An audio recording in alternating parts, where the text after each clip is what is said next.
Over his 9 seasons with the Giants, Tim Lincecum continues to evolve. Short hair, long hair,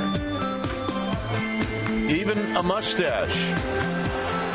But no matter what he's sporting, number 55 will always be a fan favorite. And tonight, he gets his first start of the season in front of the home crowd. Lincecum takes on the Rockies next.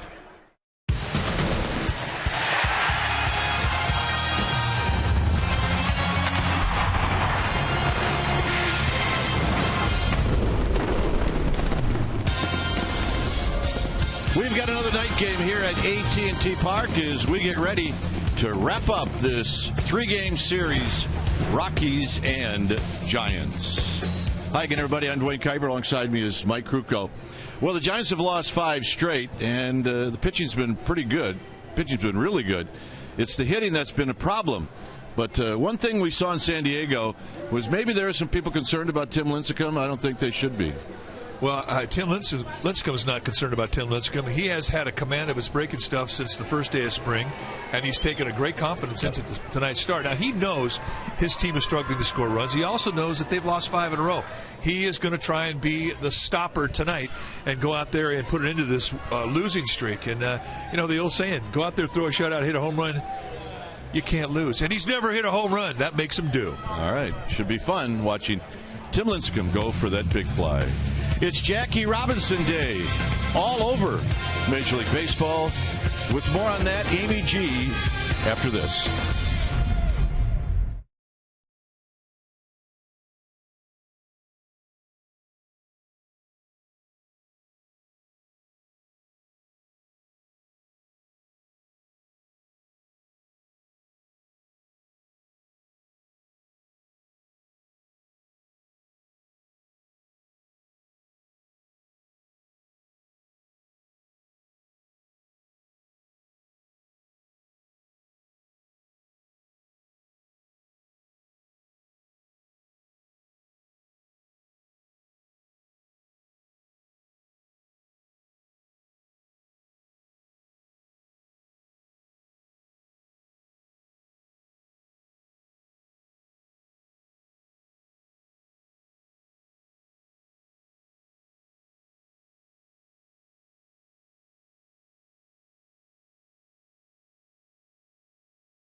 Bay Area.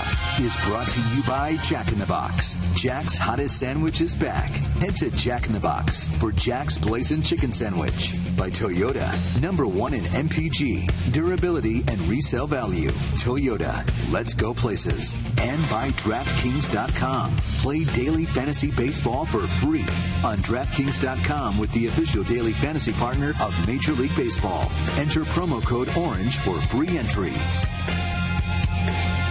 Giants fans coming into AT&T Park to watch their team try and salvage a win tonight in this final game of a 3-game set versus the Rockies. The Giants also looking to record their very first W here at AT&T Park so far this season. Welcome back to the Giants game. I'm Amy Gutierrez, and yep, the Giants have had a rough go of it as of late, but hey, they're resilient. And what better way to put things into perspective than to celebrate Jackie Robinson, as it is Jackie Robinson Day across Major League Baseball.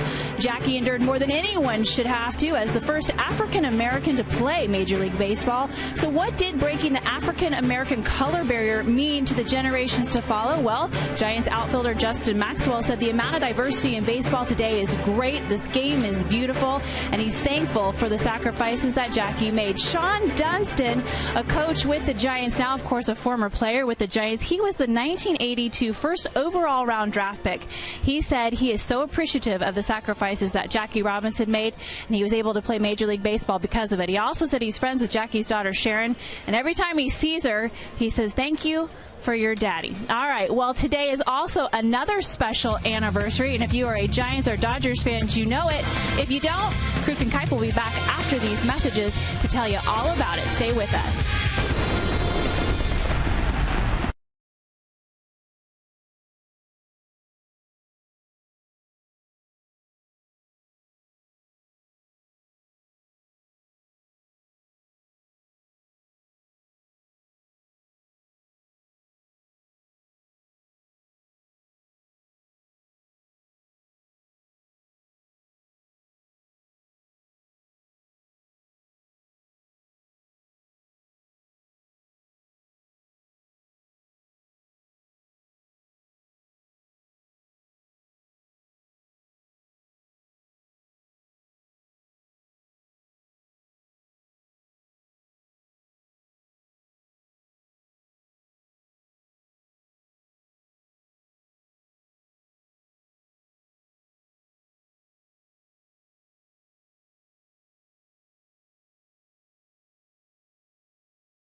As fans are piling in, it's another sellout crowd here at the ballpark. All right, time now for our McDonald's True Stories. Well, this is April 15th. We go back to April 15th, 1958. The first ever Major League Baseball game on the West Coast was played on this date, 1958, at Seal Stadium. The Giants will go on to play their first 2 seasons at Seal Stadium until the construction of Candlestick Park would be completed. Giants scored 6 runs against the Dodgers starter Don Drysdale on that Memorial Day, including Orlando Cepeda's first career home run. And they beat the Dodgers in an 8-0 rout. Starter Ruben Gomez threw the complete game shutout, and he struck out 6 Dodgers. And that's your McDonald's 2 stories. And hitting the first home run for the Giants, Darryl Spencer. All right, it's Jackie Robinson Day here at the ballpark. When we come back, we will have the lineups on the very first pitch right after this.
And let's take a look at our game time weather presented by the Santa Cruz Beach Boardwalk. Hey, the admission's free. Visit online for park hours at beachboardwalk.com. 60 degrees here at the yard. You see the humidity at 51%. Winds at 10 miles per hour, and it's a clear night. Lineup that Tim Lincecum will be facing. It's a good one. It'll be Charlie Blackmon in the leadoff spot, followed by Gonzalez, Tulowitzki, and Morneau.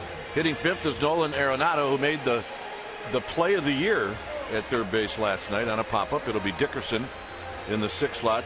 Then it's Michael McKendry, DJ LeMahieu, and Kyler Matzik. On the hill tonight for the Giants will be Tim Lincecum. Lincecum, 5'11", 170-pounder. He's 30 years old. He's an 8-year veteran. And this is what he did in his first outing against San Diego. He was fantastic. Just 7 base runners in 7 innings, 7 shutout innings, 5 strikeouts. And what you see when you get in that batter's box is a fastball that'll go 88 to 91. And he has a curveball, slider, and a changeup. Lifetime against these Rockies, 11-9. And San Francisco, he is 5-5 lifetime. Let's take a look at the defense playing behind Lincecum tonight. Starting in the outfield from left to right, it'll be Aoki, Pagan, and Maxwell. That's your outfield. Arias and Duffy on the left side, with Brandon Crawford getting a night off. Joe Panik joined by Buster Posey on the right side of the infield. Hector Sanchez, he'll be in the squad, putting down the sides. So here's Charlie Blackmon. He's 3 for 8 in the series, and the first pitch of the ball game is a bit outside. So we can start it right on time at 7:15. And we're never disappointed by our starting times here at AT&T Park. And a strike called by Mark Carlson, DeMiro, Gibson, and Gorman from first to third. Carlson's got a pretty big strike zone. He'll give more high strikes than other umpires, but he doesn't give big corners. That's the first good one from Lincecum. That's a good split. I mean, it had nice playing, no hump in that one, and that's been pretty much what we've seen from Lincecum even the very first start of spring training. He's the best command of his specialty pitches that we've seen him have this early in the year in a long time.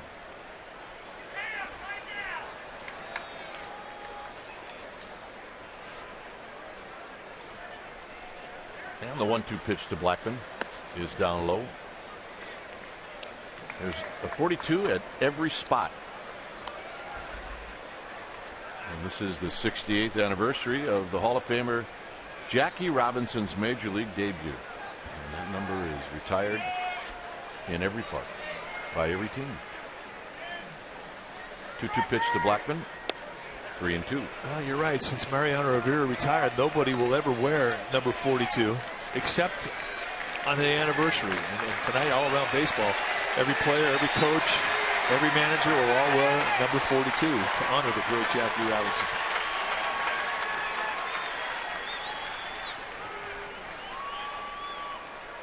And Lincecum in the payoff is high, ball 4.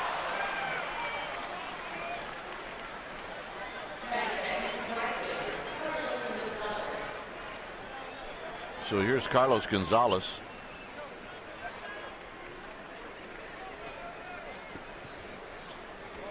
Gonzalez at 257 at the beginning of this season, a home run, 5 RBIs. Gonzalez is 2 for 8 in the first 2 games. Overshift is on. Duffy playing right at the edge of the grass at third and way off the line. And Lincecum throws a seed to Buster Posey. He's a Tim Lincecum fan. Lots of them.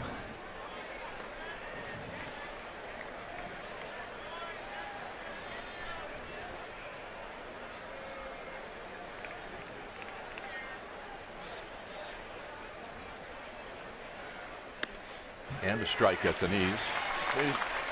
Teams have been known to try to take advantage of Lincecum and run on him. But we'll keep an eye on Blackman. He does have 1 steal on the year. Neither team runs a lot. It's always been hard for Lincecum to be quick out of the stretch. 0-2.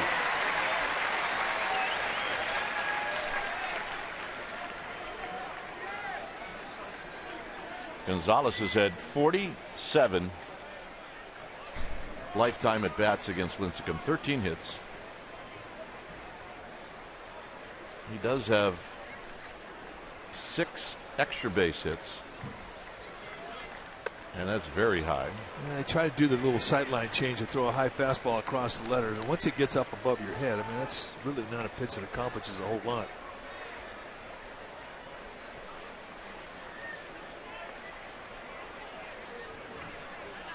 Duffy now moves to the shortstop position.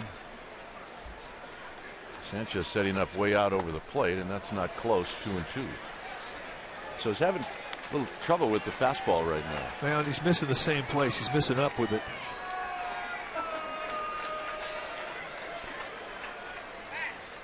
.277 lifetime hitter for Gonzalez against Lincecum. He's got lots of power.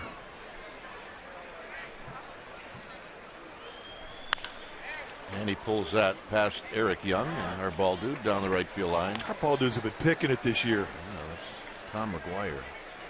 Tom McGuire, a CHP officer, and there is Voss Vangelos over on the left field side. He's a player. Tell by where he wears his uni.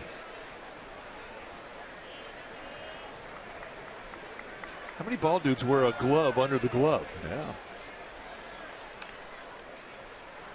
As Voss Vangelos had on the third base side. Yeah, he's got his glove under his rag.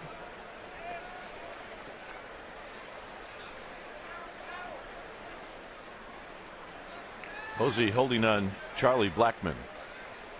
And he goes. And this is bounced to Arias. And Somebody Arias better cover third. And nobody's at third except Lincecum. And Blackman never saw it.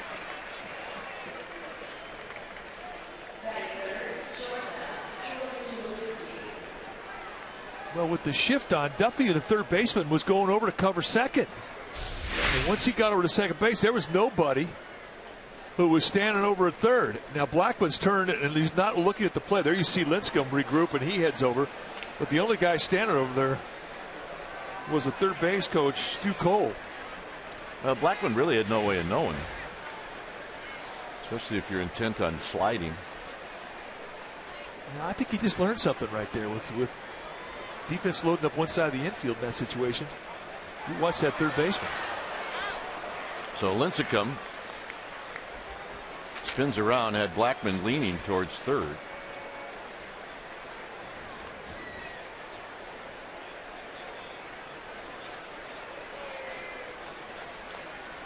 Tulowitzki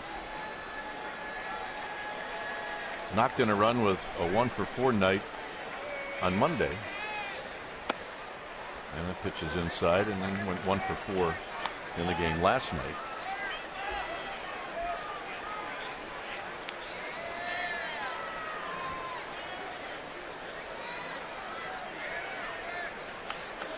Tim Hudson last night, 7 strong innings and walked out of here with a loss. His team could not get many runs. Giants trying to end their little slump with the bats. And against the Rockies, you know, they can bang. They can score some runs. You've got to score some runs.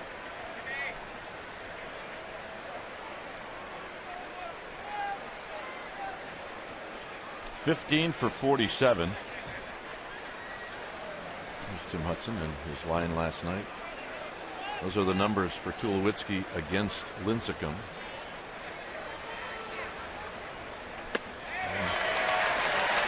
That was nasty. 1-0 count. And anytime you see Tulowitzki break down on a pitch this bad, it's an impressive movement that gets him to stop. There's a slider. He does not use the check a swing once he commits to a swing. Well, especially on pitches up. Hit on the ground. That's a fair ball. Duffy across the diamond. Posey grabs it, but Tulowitzki beats it out. It is a nice play by Buster Posey.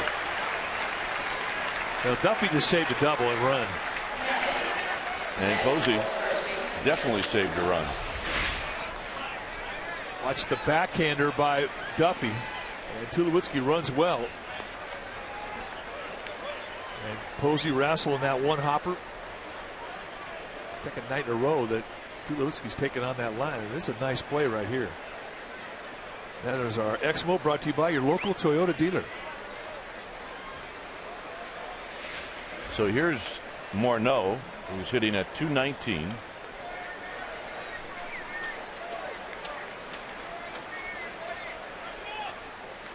And the first pitch is high, 1 ball and no strikes.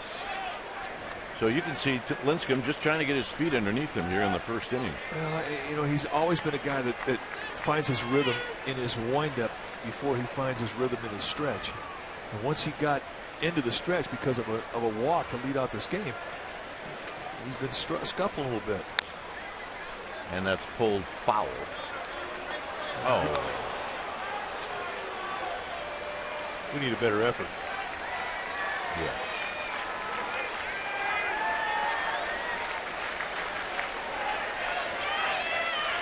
One and one to Justin Morneau. He's only faced Lincecum 3 times in his career. And a strike, 1 and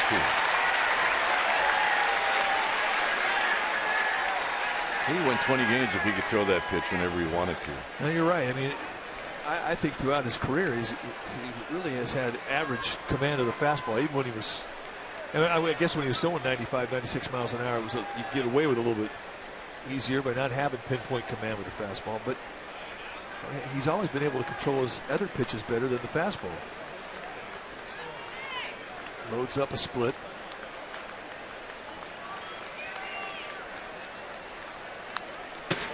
Morneau waited on that one. That was a hanger.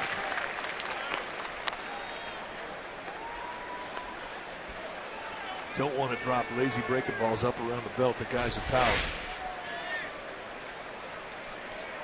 Hector saying, get that thing down. You got a 1-2 count. I want that curveball in the dirt.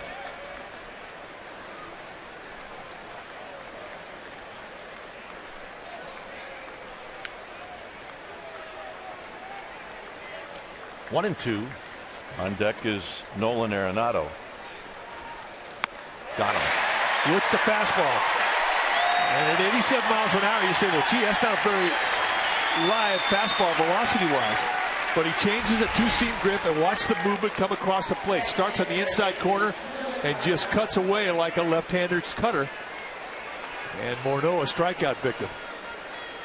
Lincecum has always been a pitcher that prefers to throw the two-seam fastball, and that's where he gets his most movement. And that one just took off. So here's Arenado.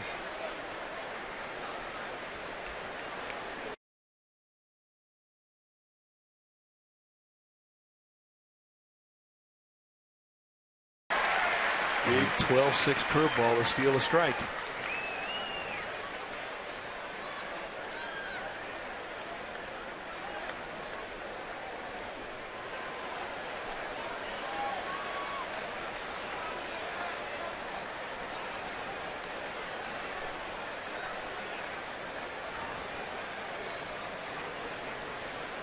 Swing and a miss. Nothing in two.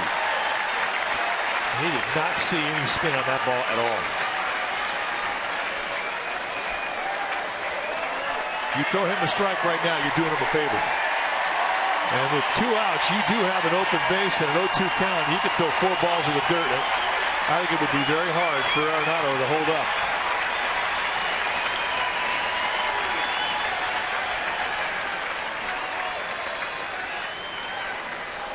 Blackman at second, Tulowitzki at first. And this is driven into left center field. Hit very well and gone. And that came at an 0-2 pitch, and it's 3-0 Colorado.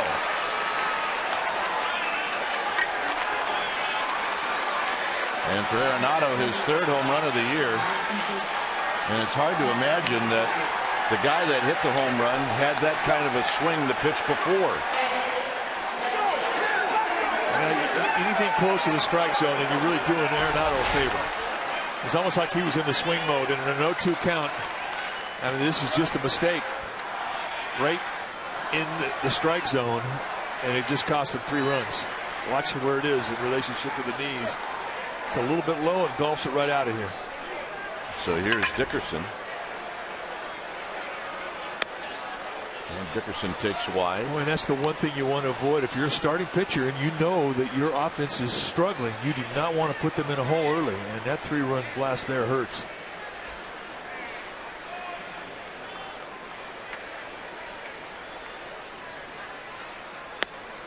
That's a strike.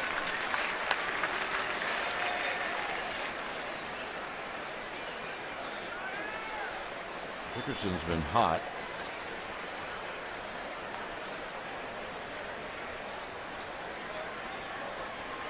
He went 3 for 4 last night. Here he lays one down foul. He did take an 0 for 4 on Monday, but he's coming into this game hitting .406.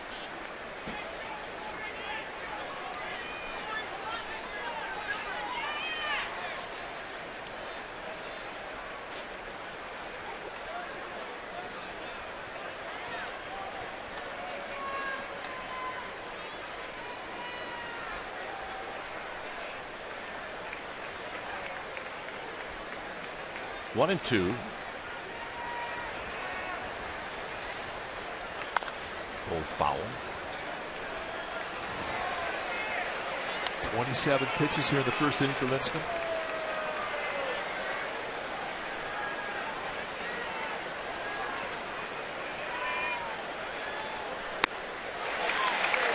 And that'll end the inning.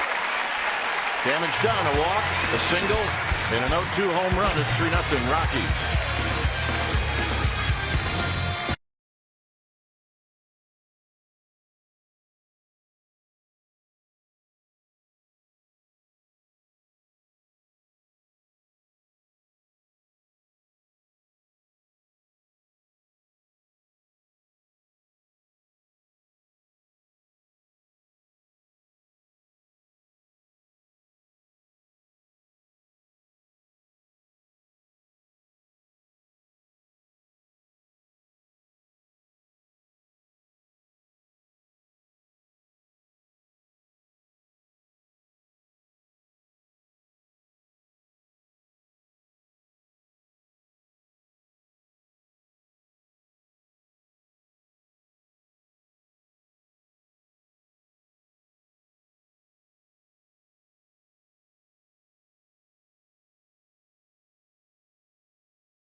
can't find Comcast Sportsnet Plus, log on to csnbayarea.com or just call your local cable provider.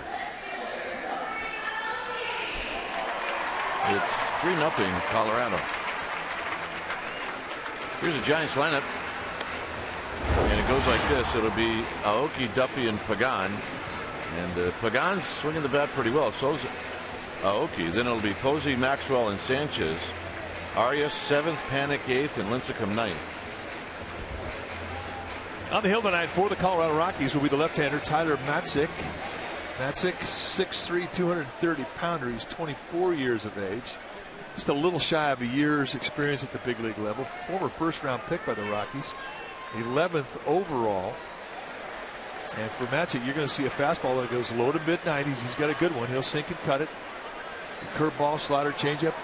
When his command is on, he is a tough customer. Problem throughout his career is he has battled with some control issues. 537 innings at minor league level. He had 508 strikeouts, but he also had 360 walks. Oki's 3 for 7 in the series with 3 walks. So he's been on base 6 times, and that's all good. But he hasn't scored a run in the series.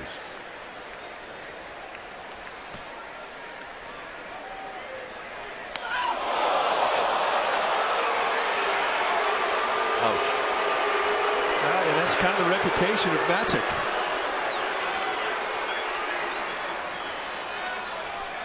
And I guarantee it's the last thing on his mind after the first 3 pitches.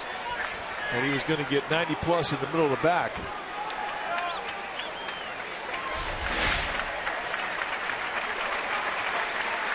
I mean, he gets him right between the numbers. And if it's a direct hit on the spine, I mean, that'll absolutely light you up. And that's where he got it. Turned that right shoulder in to protect himself. But still, boy, that hurts. So here's Duffy. Duffy in the 2 spot in the lineup.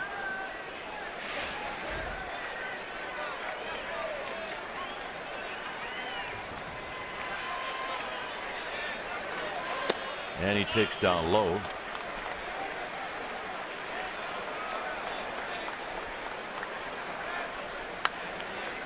Duffy 2 for 5 in the series.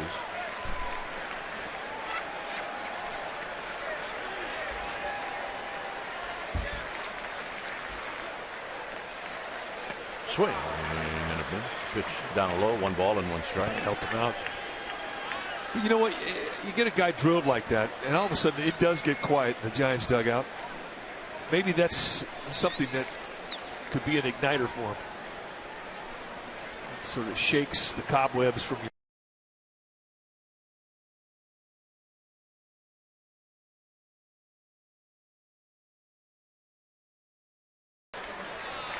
Two and 1. Giants have gotten base runners on in this series. They stranded 12 on Monday, and they left 9 on in the game last night.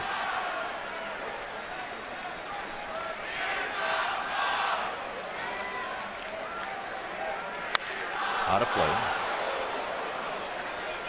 Let's take a look at the defense for the Colorado Rockies playing behind Matzek. Starting in the outfield from left to right, it'll be Dickerson, Blackman, and Gonzalez. Good arms in center and right. Tulowitzki and Arenado on the left side of the infield. LeMahieu and Morneau on the right side. And Michael McHenry will be in the squad, putting down the signs.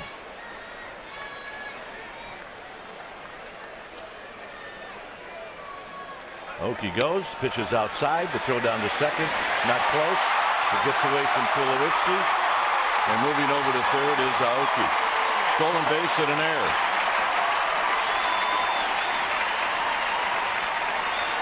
What do you say we make it our forward right choice? Why not? You get drilled right between the numbers. You want to do a little payback? Go steal a bag. And he had a great jump. And Michael McHenry, the Rockies catcher, threw one of the best cutters we've seen all year long. And Tulowitzki could not wrestle it down. And nice heads up.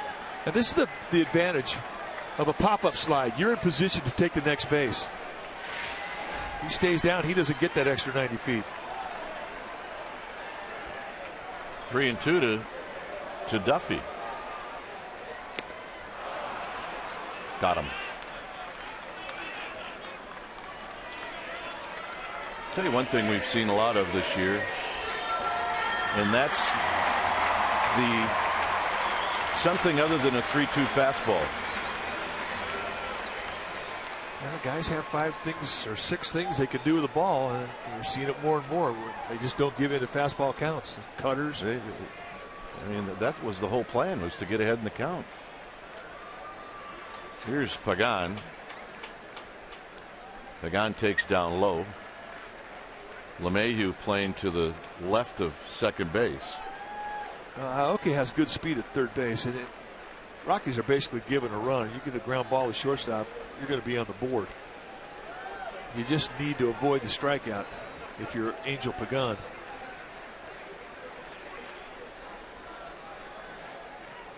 We've seen Aoki now for 9 games. He might run on anything on the ground.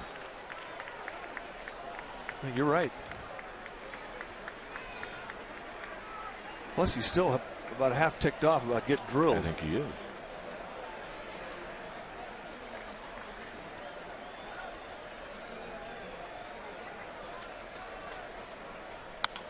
Out of play. Take a look at the pop-up slide that puts him in position to take third. Now he sees the ball in front, and it's an easy get up and go. And he walks into third base.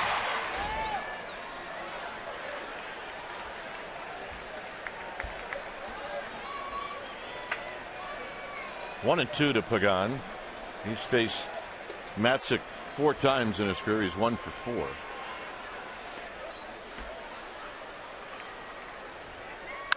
And a base hit, and the Giants are on the board.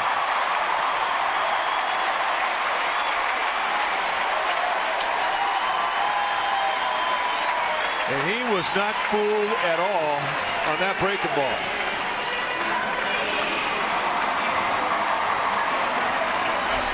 And watch the back leg plant. And great balance through the pitch. Head stays down. It always helps when you get a high breaking ball to try and do something with, but boy, he had nice strength in that backside. Yeah, that was pretty strong. Here's Buster Posey.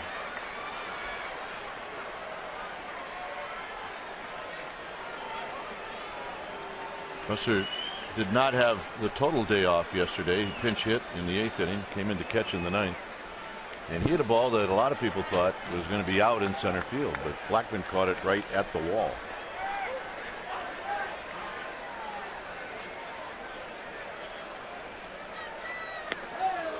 No balls and 1 strike.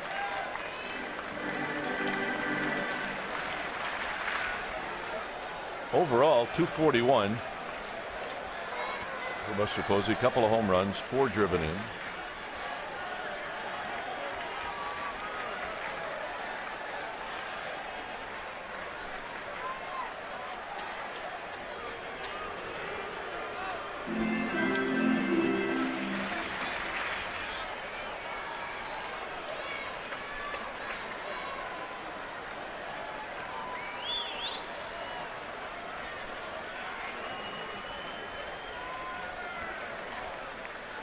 Pagan leaning.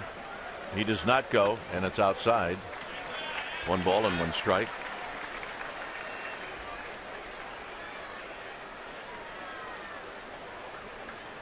They're looking down to Roberto Kelly.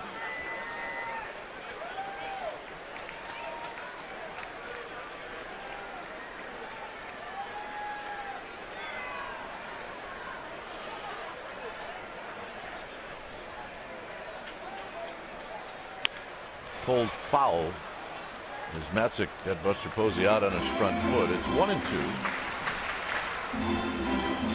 At first base tonight with Hector Sanchez catching Tim Lincecum.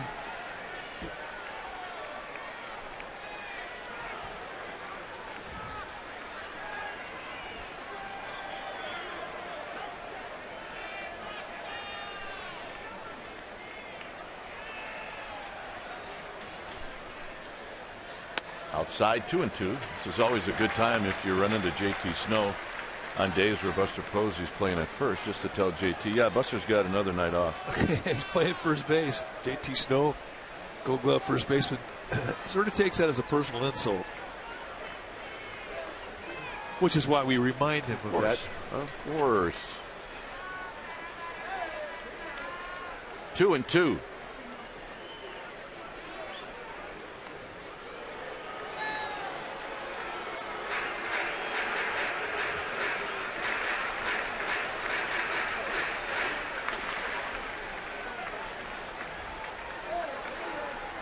There's Will Clark along with Gregor Blanco. 2 balls, 2 strikes. I'll tell you what they're talking about. They're talking about a hit. Posey pops it up. And Morneau stays with it.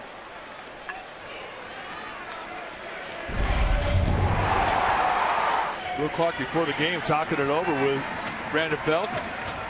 There's the Mulens there. With Will Clark, I mean, you talk mechanics for so long, but then you start talking theory. You start talking about how to look for a pitch, how to set up one side of the plate, how to look for a certain speed, how to identify situation. I mean, he definitely one of the smartest hitters I ever played with, ever saw. Here's Justin Maxwell. And with 2 outs, now you might see Pagan try to take off.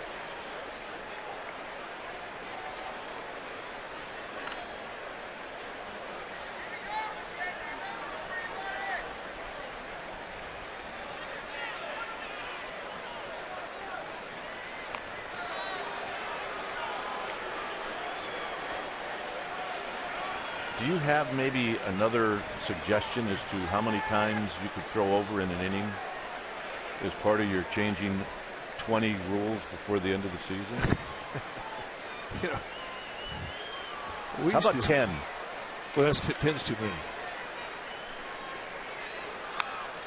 Maxwell had a good swing. No, I'm not.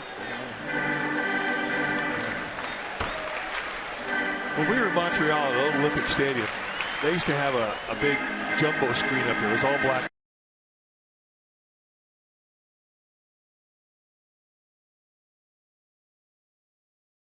Drawing of a chicken. Like a drawing of a chicken by a 4-year-old. Yeah, it was tired. Strike to Maxwell. 0-2. Well, I know where you're going with this because we played in a game and I was at second and you threw over 20 times to see if you could fill up that scoreboard with chicken drawings. They never ran out of chickens. I don't know if it was 20, but it was more than 10. I know you were yelling at me. Well, they also made the chicken noise, right? Yeah, it was pretty hysterical. In the dirt. Nice block by Michael McKinnon. I never figured out if they knew it was corny and that's why they did it, or if they thought that it was pretty cool and that's why they did it. They definitely thought it was the coolest thing in the league. Because it wasn't cool. No, it was corny. But if you're on the mound and you have control and you know it ticks off your second baseman, well, it's awesome.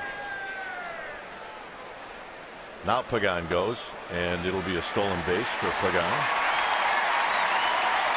Oh, that's no small 90 feet right there. Well, so far the throwing to first hasn't worked. I mean, whatever his cue was to take off, I mean, he's got Tyler Matzik down.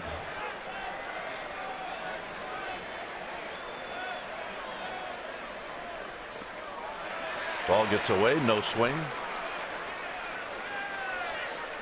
That's Mike DeMiro.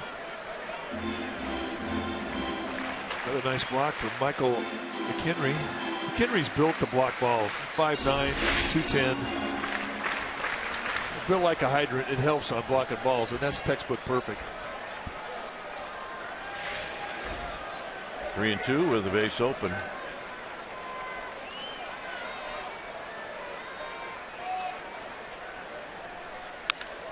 On the ground, foul. And again, nary a 3-2 fastball. Ryan Gorman, the third base umpire tonight, signifying that the ball was foul. I just think he has better command with the slider than he does the fastball. And that's true with a lot of guys. Slider's pretty easy pitch to control.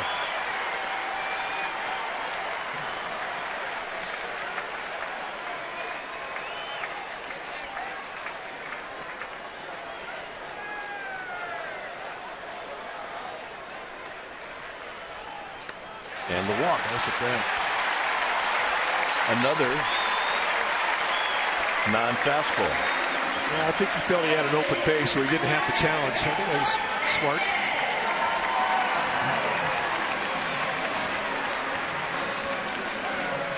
A lot of pitches thrown by both pitchers here in the first inning. Here's Hector Sanchez. Hector off to a slow start.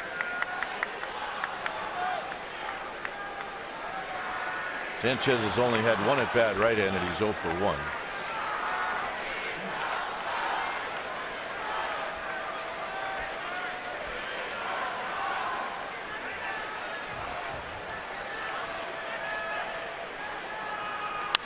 And he pops it up.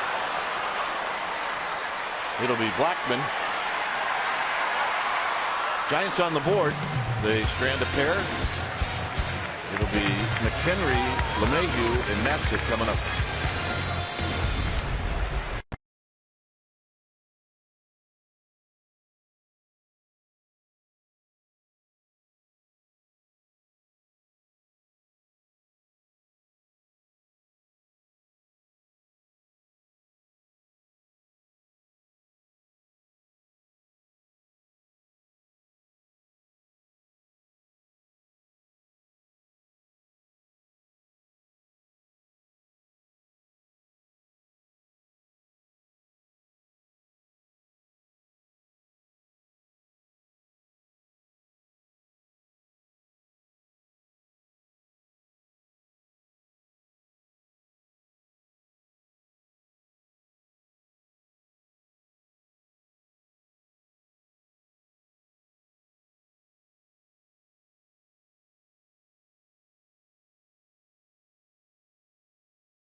November 2007, Tim Lincecum in Colorado pitched 7 innings for his first career win.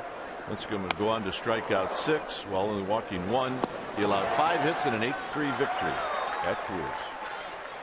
Yeah, he was throwing about 96 that night. And that's where the career began. Here's McHenry. McHenry hitting at 250. He hadn't had that many at bats. That was the line in that game in 07. McHenry is 1 for 4 on the season.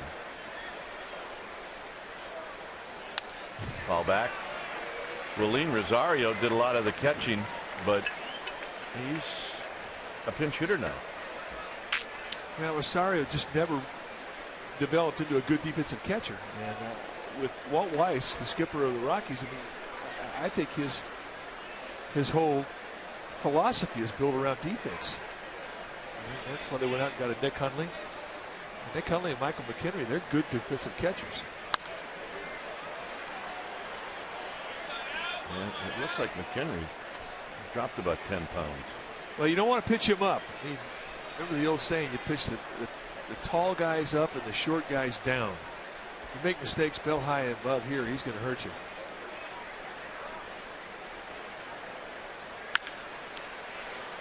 Arias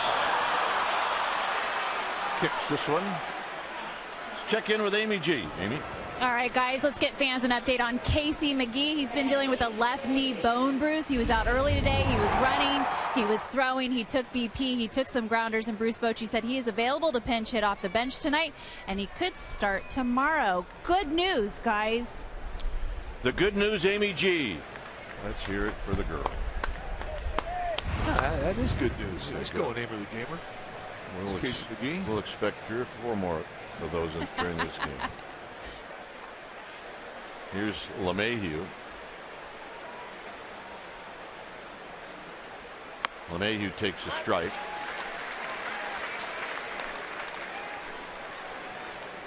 LeMahieu 3 for 4 on Monday. 1 for 2 last night.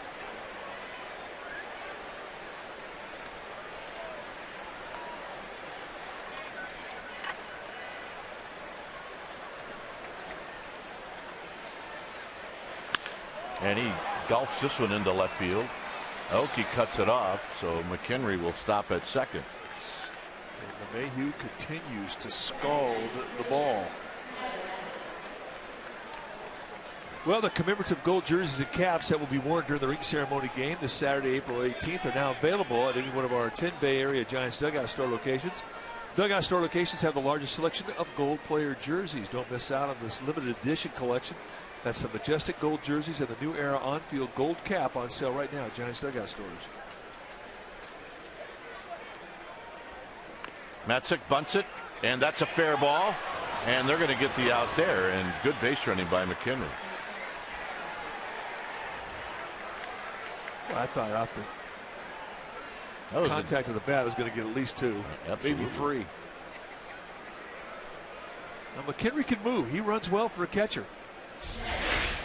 But he sees this thing immediately and takes off. Why not? If it's foul, big deal. Well, he still had a shot at him.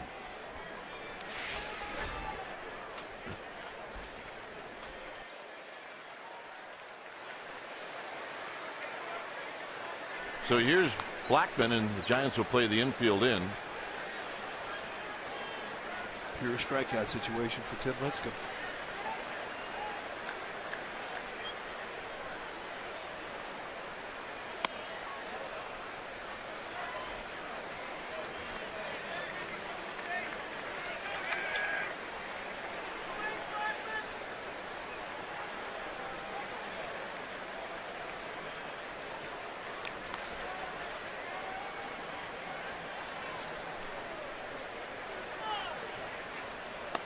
Down low, 2-0. He's got a base to play with.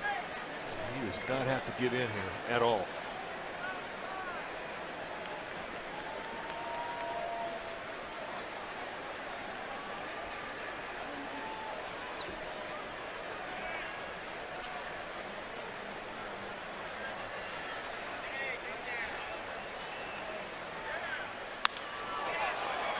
This will get a run in.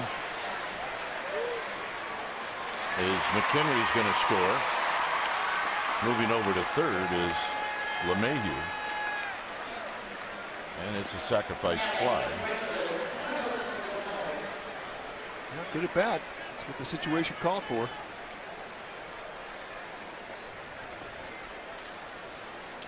So the error cost the Giants. Here's Gonzalez with 2 outs. It's back to a 3-run lead.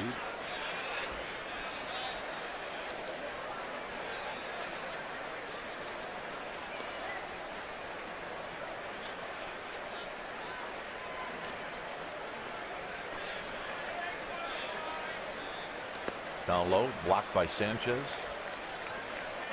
You know, in a day where you honor Jackie Robinson, and everybody in baseball is going to wear number 42. Baseball was the first sport to retire a number across the entire league, both leagues. It's a rough day if you're Rennell Brooks Moon, public address announcer. It's tough. Indeed it is. Here's the ball strike. I mean, obviously everybody's number 42, but to try and distinguish one from another, that's the trick. Easy for her to identify Giants players. There's Rennell. but not easy to identify Rockies players. Out of play down the left field line.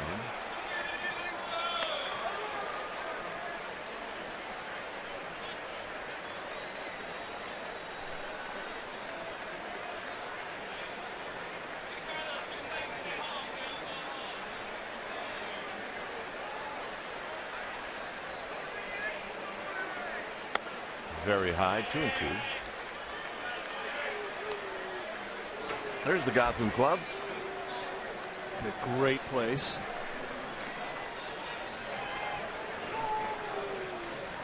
Oh, so you look out. Hey, Dwayne Kuiper's there. I like that guy. Jeez. And I told my wife I'd be working. Great. Caught. Unbelievable. Rockies on the board. It'll be Arias to lead things off. The Gotham Club.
By the Solar Company. Not just any solar company. The Solar Company. Switch to solar and save. It's a 4-1 lead for Colorado. Giants are coming up. Bottom three in the lineup.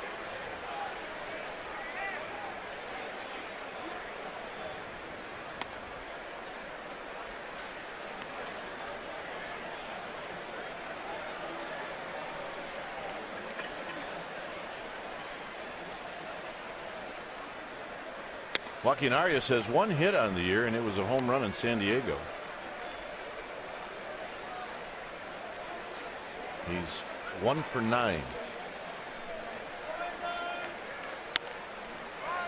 And it looked like Arias was taking all the way.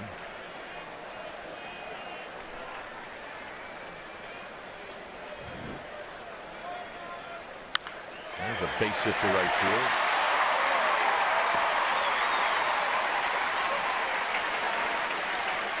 Well, the 9th season of the CSN All-Star Teachers Program is upon us, and it recognizes teachers that truly make a difference.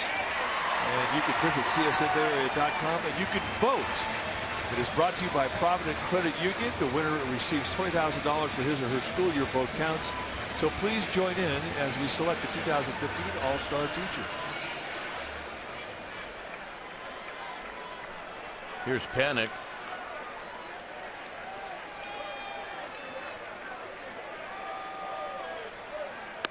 There's a strike. So, I mean, Arias makes an error to start things off for the Rockies in the second inning. It comes around and scores, and it obviously affects you when your error counts against your team.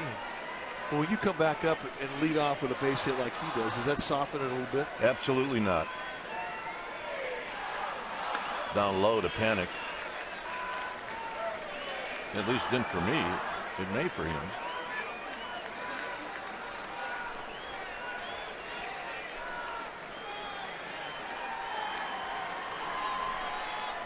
One ball and one strike.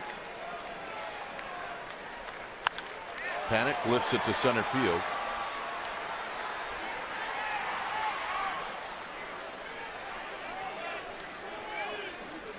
So Panic is 0 for 1. Joe now 0 for 8 in the series, and here's Lincecum.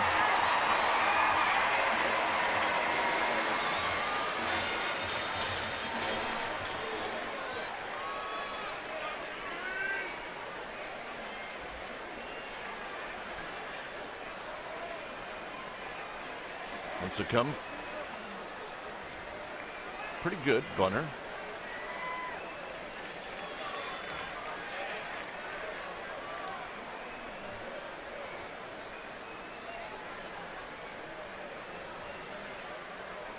And he takes a strike, and it's 0-1. Matzek gets it and goes. I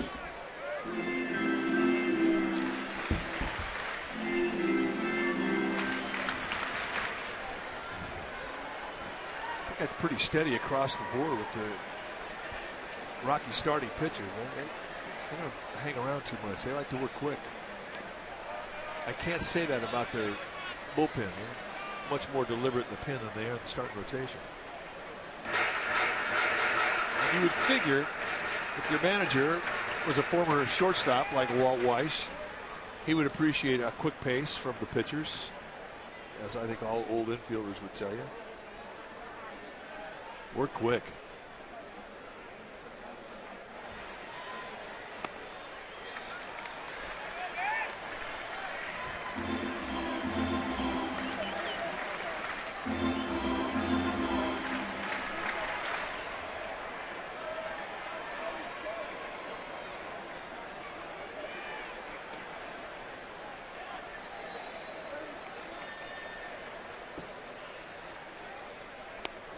And a strike.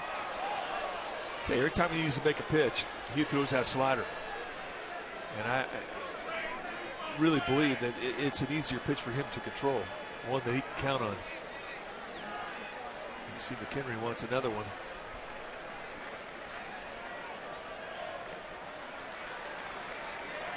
You're always taught to throw a high fastball.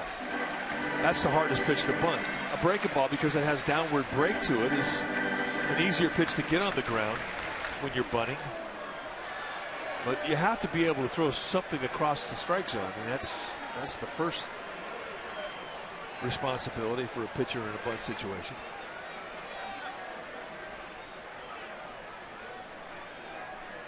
Arias is back.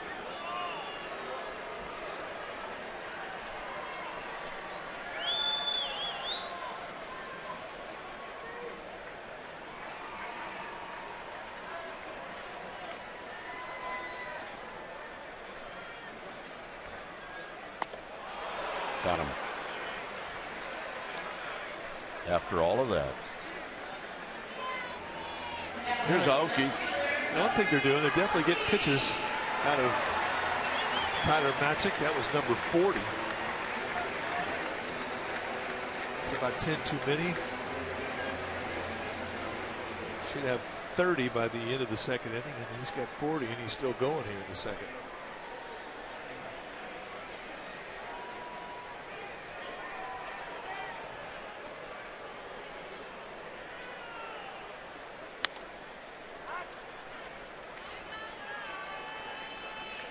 Aoki was hit in the back in the first inning. He eventually scored.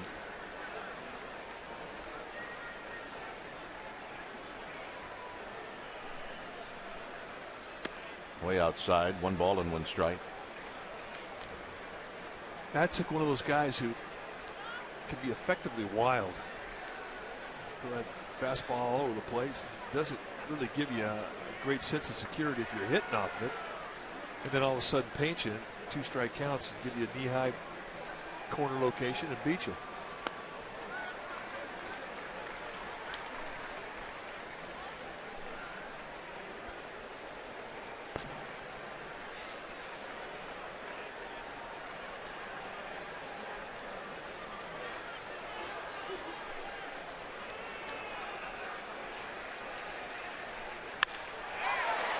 Tulowitzki traps it, and he'll throw him out at first to end the inning. No runs, a hit, one left. We'll head to the third. It's 4-1 Colorado.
CSNBarea.com as insider Alex Pavlovich provides wire-to-wire reporting in this 2015 season.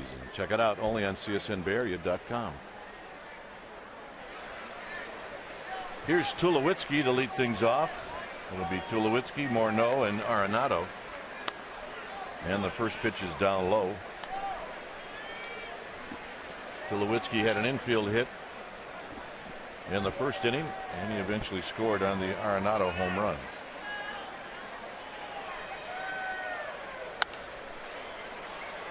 High down the right field line. Remember, that's the short porch area, and it is foul.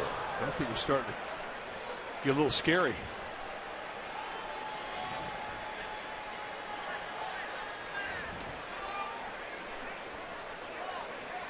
I mean, there is such a thing as a cheap home run in this ballpark. 309 right down the foul line.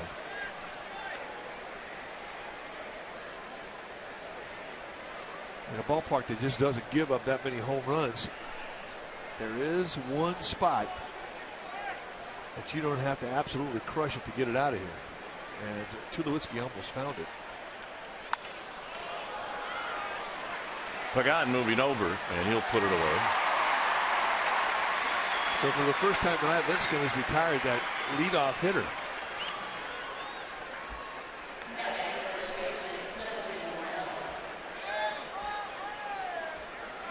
That caught the unfortunate error by Arias to open up the second inning. Here's Morneau, struck out in the first.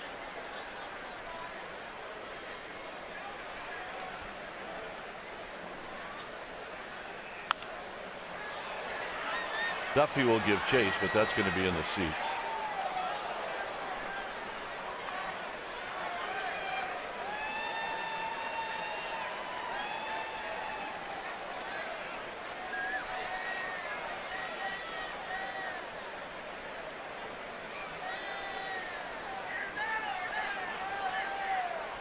And a check swing look out on the seats.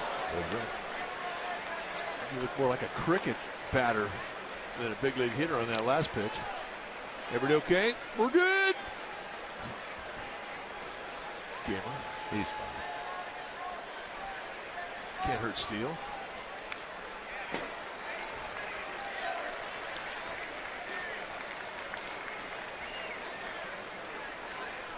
Well, I mean, that's what good fans do. The guy who pays the biggest price for it, he should get it.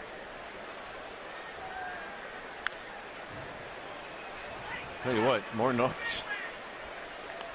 He's grinding this one out. Psyched.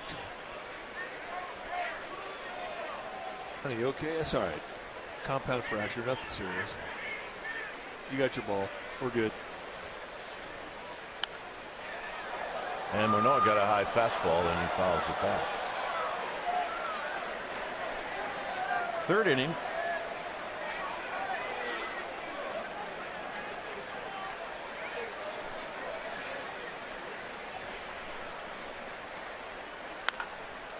Bounced foul. Nice play. Tom McGuire.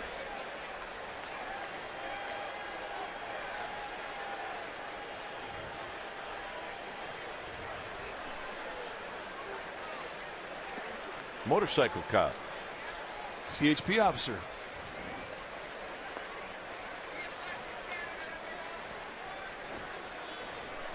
Our ball dude play has been spectacular the last couple days.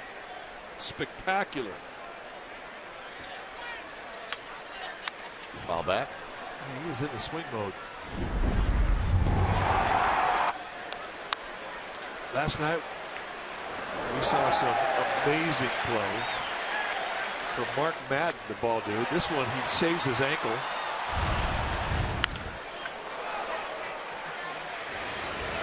Arias will make the play. That wasn't that easy a hop either for Arias, who had an error last inning. Now, speaking about defense, it's time now for our Togo's Big Play, the Togo's Way. Let's take one more look at the incredible effort by Nolan Arenado in the 8th inning off the bat of Grego Blanco. Just absolute defensive brilliance. And it stole the show last night. Our Togo's Big Play, the Togo's Way. Towards the hole, Duffy smothers it. And that'll end the inning. Duffy's going to lead things off. It's 4-1 Colorado.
Is brought to you by Bay Area Mini. Well, the Dodgers are coming to San Francisco next week. Tuesday, Wednesday night games at 7:15, and the final game of the series is a Thursday day game at 12:45 start April 23rd. You need tickets, go to sfgiants.com/tickets. Here's Matt Duffy, and Duffy with a swing and a miss.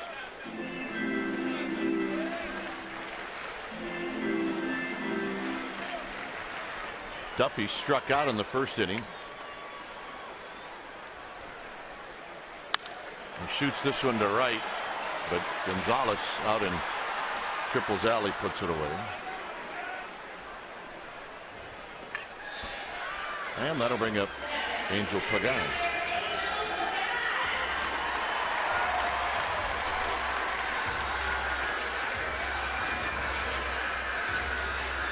Pagan knocked in the Giants' only run in the first inning.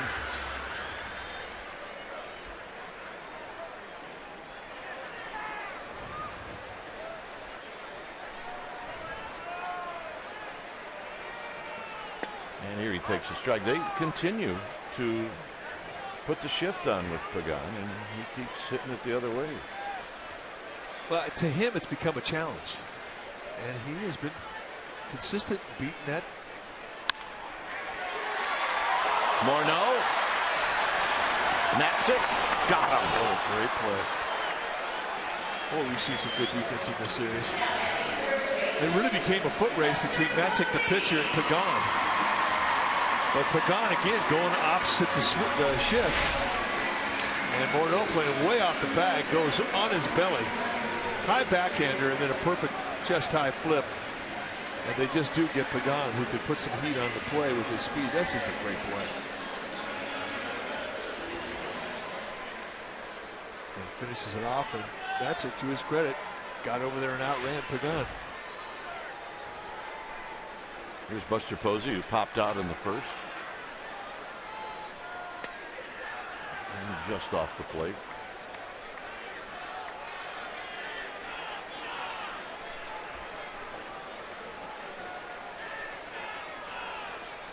Right there for a strike to even the count.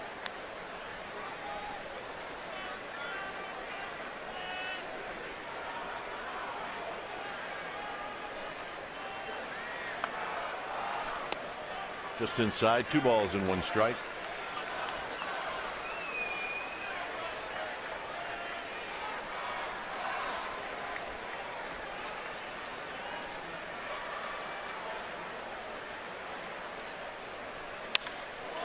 Posey, center field, in the park. And Matzek with a 1-2-3 third. 4th inning coming your way. It's 4-1 Colorado.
Not a spectator sport.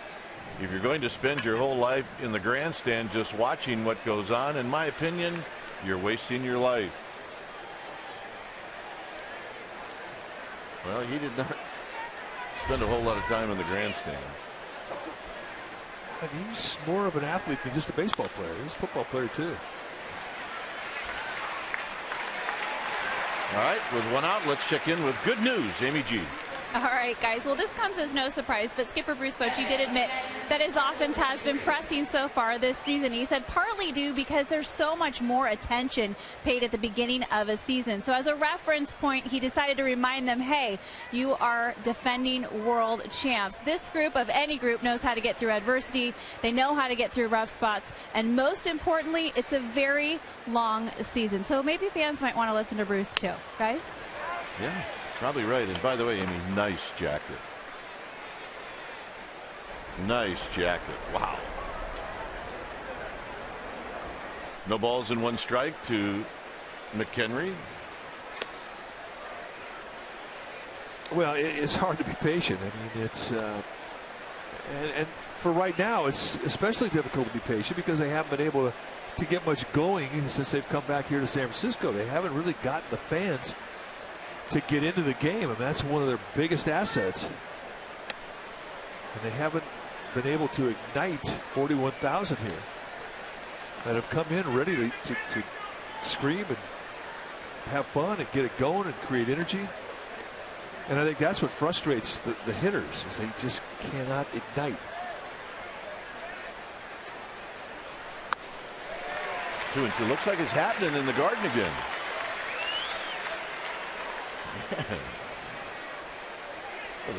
It's the Garden. It's a hit. I have to tell you, I was a little apprehensive on the Garden. I was wrong. Towards the hole and a base hit for McHenry.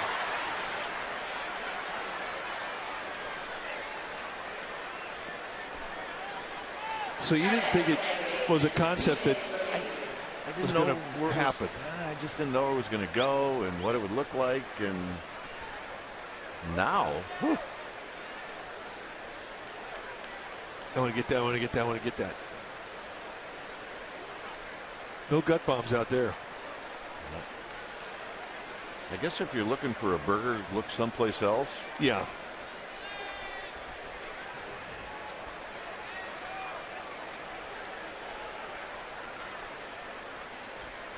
LeMahieu had a base hit in the second. Here he takes a strike. Yep, there is extremely happy out there.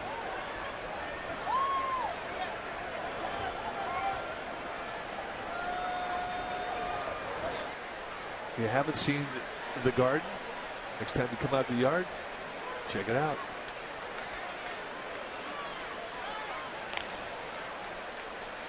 Still, I think one of the coolest things about this ballpark is you can take a lap around it.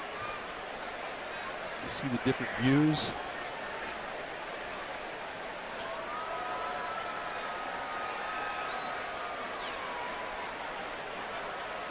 "63 pitches.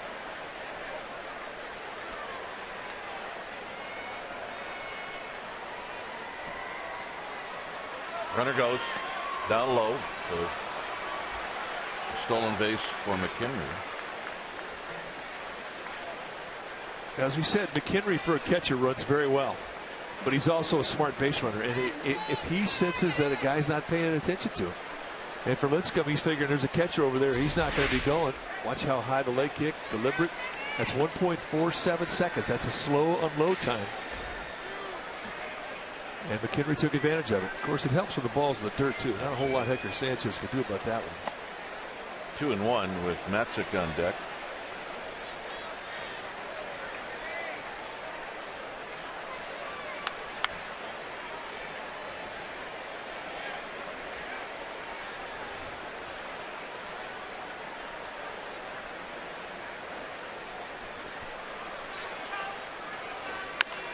Big chopper. And LeMahieu's going to beat that out. That's what you call the magic Wandu right now for LeMahieu. Well, when you're hitting 545, I mean, you get hits like that.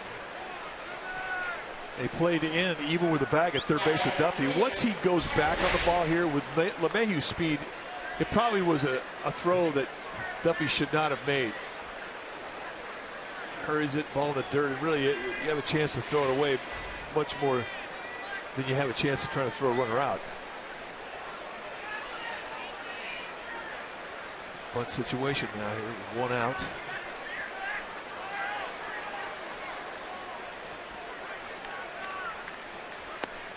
Down low, 1 ball and no strikes.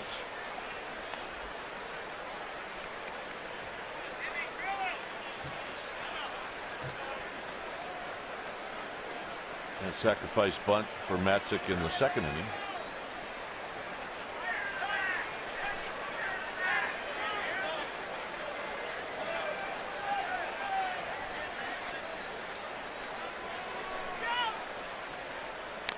And the bunt is foul. Well, you see that play right there for Buster Posey. It's almost like an invitation to be aggressive. The bunt should go down the third baseline. You want to bring that third baseman out of position in and open up a lane for the runner. As he pointed out, McHenry is pretty fast, but the bunt should go here. Bring that third baseman in, open up a lane. Now, because he went to the first base side, Buster Posey can come in hard.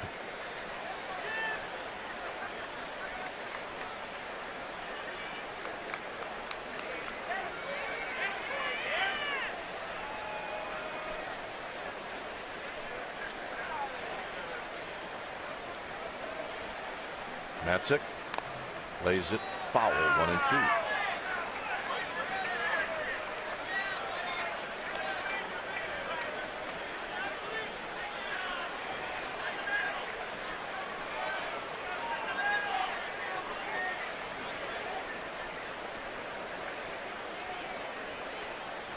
So Matzik's got another shot at it.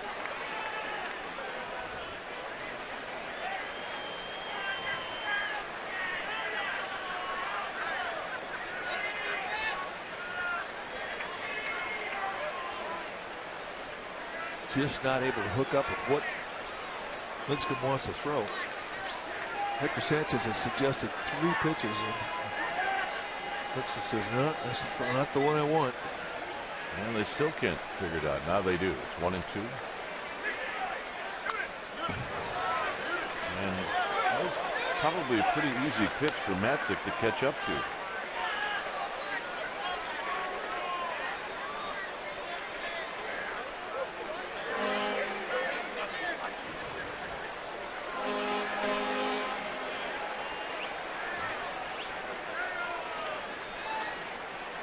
One ball and 2 strikes. Into center field, Pagan coming in. Pagan's going to make the catch.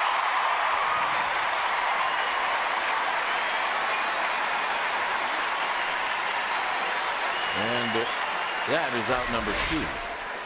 Well, it's a good thing that they had played Pagan in a little shallow. He doesn't see this thing initially, so he holds back, but enough time for him to make up with his speed to get the out.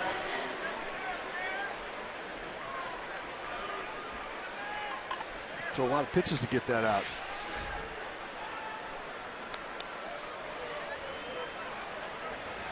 So here's Blackman. Blackman is walked and scored, and he's had a sacrifice fly.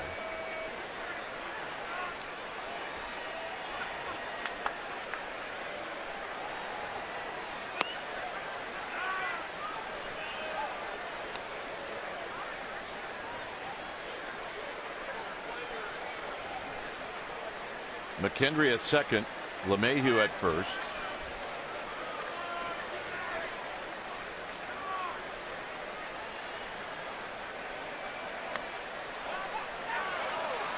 And a throw to second, bounce.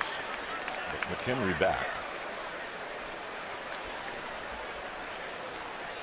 You know, a catcher would like nothing more than to pick off another catcher.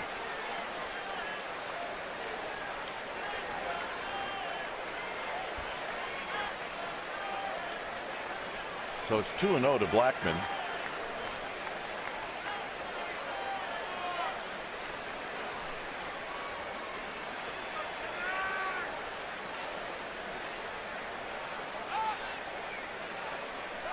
And now timeout is called.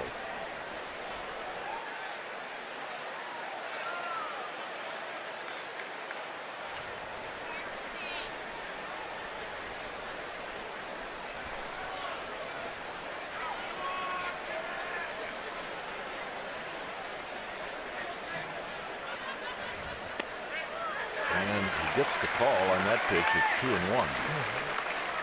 Pitcher's pitch there, a 2-0 count. Definitely not a pitch you want to swing at when you have count leverage like Blackmon had. I mean, you want to look for something up. In the middle way, middle in, but up. You don't look at the knees on the black away. Some activity now in that Giants bullpen. Looks like George Cantos. Pagan on the move, and Pagan's going to make the sliding catch. And a nice play to end the 4th inning. No damage done. Covered some ground. Maxwell's going to lead things off. Whew.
Fun at the ballpark, and it's brought to you by Amici's East Coast Pizzeria.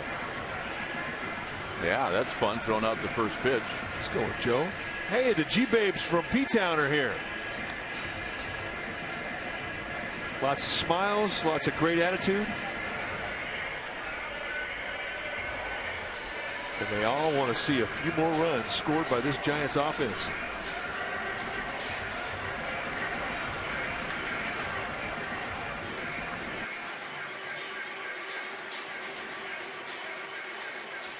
Yep, feeling it. Left-hander had it going there. Yes, he did. So here's Maxwell. He'll lead things off. 4th inning. Maxwell takes a strike. He drew a walk in the first.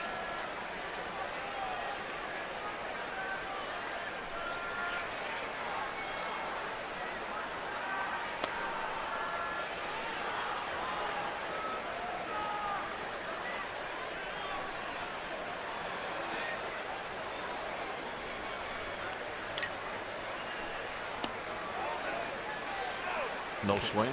Did not check a swing on that breaking ball out of the strike zone down. Hitters hate to give away a strike on a check swing.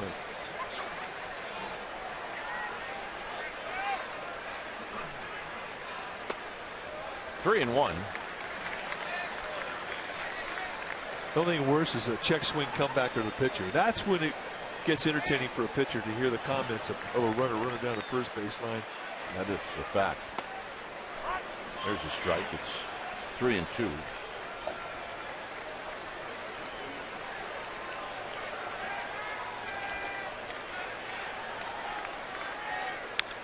Tap foul.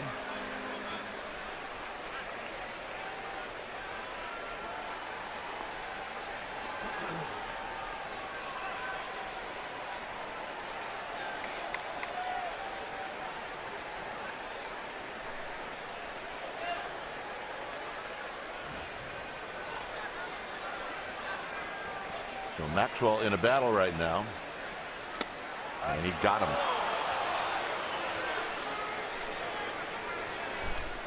Third strikeout for Matzik.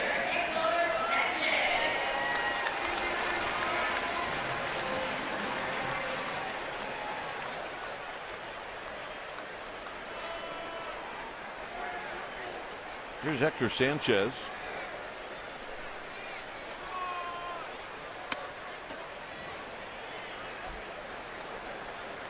Hector saw one pitch with runners at first and second and 2 outs in the 8th inning.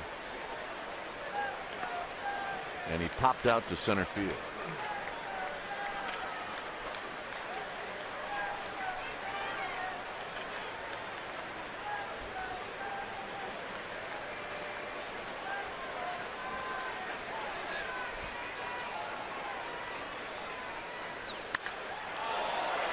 Very high to left field in the park. 2 outs. And what is Hector Sanchez saying heading back to the Giants dugout? Yeah, I just missed that one. So here's Arias.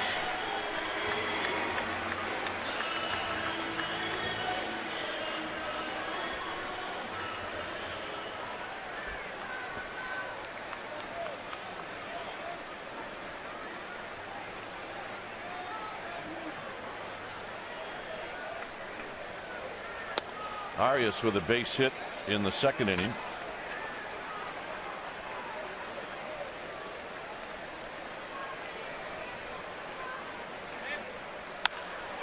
Lines this one to center field, but Blackman's there, and that'll end the inning. A 1-2-3 inning for Matzik. Lincecum will come back out and face the big fellas.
Includes a ticket to the Metallica Day game on Saturday, May 2nd, and 2 of the Orange Friday Happy Hour games featuring live musical performances pregame in Seals Plaza. For more information, go to the Music Series 3-pack offer, sfgiants.com/minipack. Here's Gonzalez, who fouls it out of play.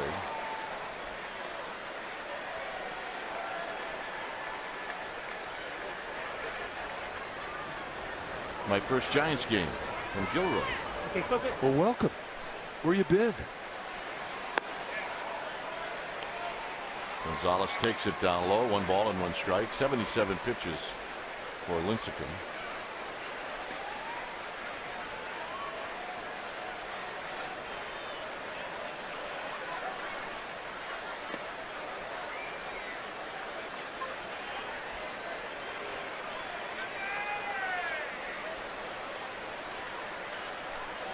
Five hits in the game for the Rockies. The big hit, Arenado, an 0-2 home run, 3-run home run in the 1st inning. 3-1 after Gonzalez fell behind 0-1 as Contos heads back down to the bullpen. It should take him too long to get heated up right now. The pitch count becoming an issue. Next one will be number 80, but a lot of the throws that Lincecum has made tonight have been out of the stretch. Good. Split. 22. Likely that this is going to be Lincecum's last inning anyway, with the Giants trailing by 3 runs. He's due to hit second in the bottom of the 5th inning. And you see the tumbling rotation of that split. Got him. Comes right back with another one. And that's a nice comeback down the count 3-1 for Lincecum.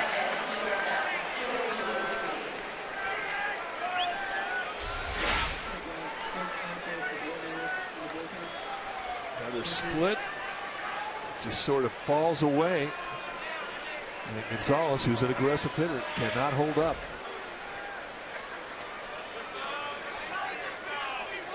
Tulowitzki, a base hit in the first, and then a fly ball to center field in the third.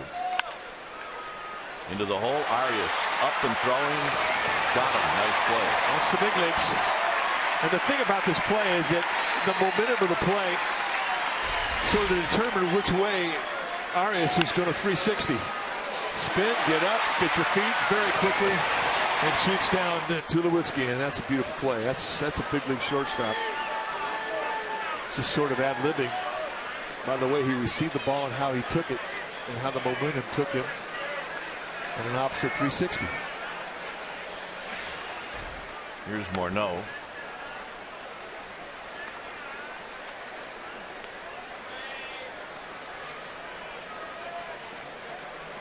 Morneau bounced out to Arias in the third.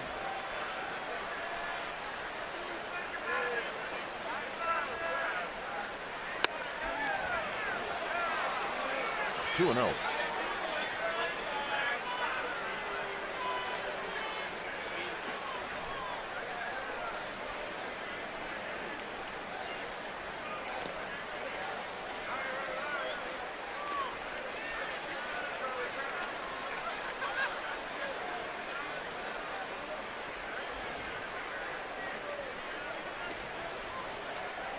So Morneau will swing 3-0. And he takes a strike. It's 3-1. Mark Carlson played umpire, looking for strikes there, 3-0. Always like that about umpires. And there's a base hit on a 3-1 pitch.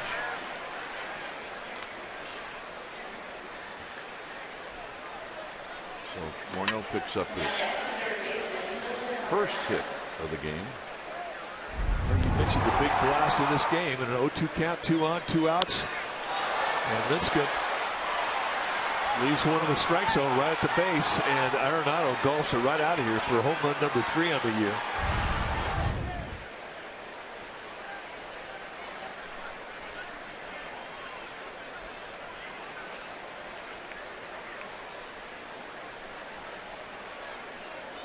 Bounced out to third in the third. He's 1 for 2.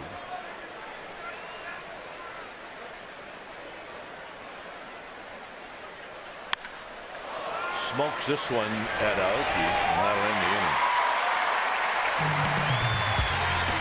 Panic, maybe a pinch hitter, and then Aoki coming up.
last night, Madison Bumgarner and Buster Posey stood tall behind home plate as they received their Silver Slugger Awards. And the Silver Slugger Award represents the highest batting average, the best offensive year for your position. Bumgarner won it for the pitcher, Posey for the catcher. Great looking award.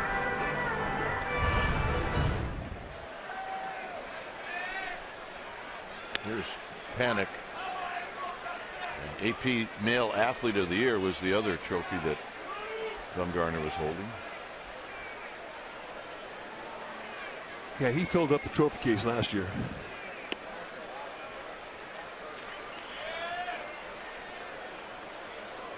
He will be on the hill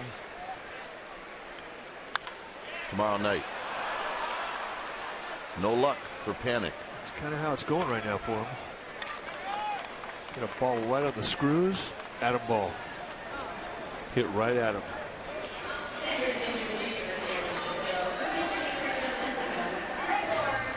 There's Blanco. Pinch hitting for Lincecum.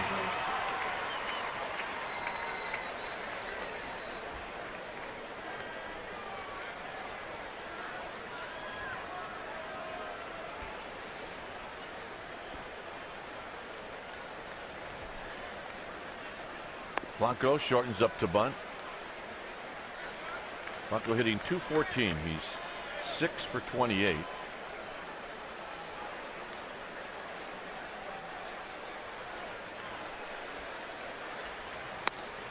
One ball and one strike. Just got impressed with that slider from Matzik. It's a good breaking ball. And he throws it a lot when he's behind the count.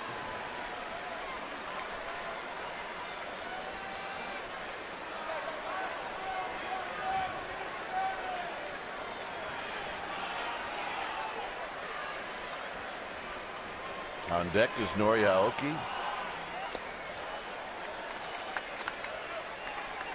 This was the play that Arenado made last night. It was Blanco who hit the pop-up. I'm sure he thought, well, I'll get another crack at this one. Well, you're going to see the replay of this a lot this year. The ball is scalded, and it's going to be past Blackman. And Blanco, who can fly, is headed for 3, and he will make it.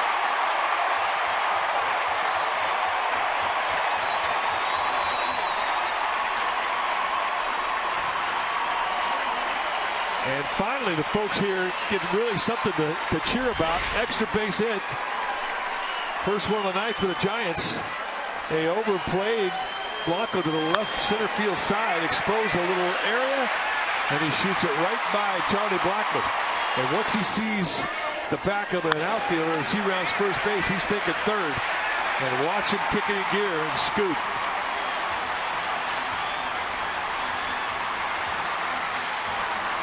Belly slide for style points. The Giants get a runner at third with one out.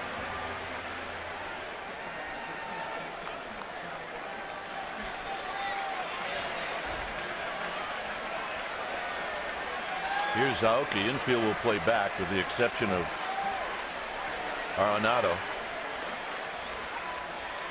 And the pitch is low. Duffy on deck.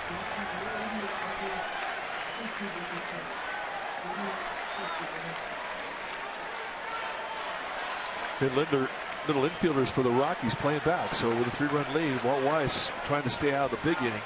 He'll give up one to get an out.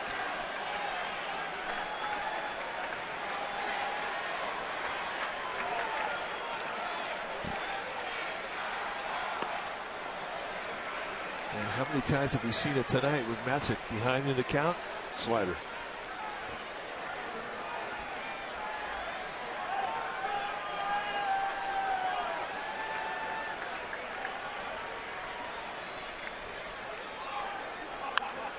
And that's lifted out of play. So now it's 1-2.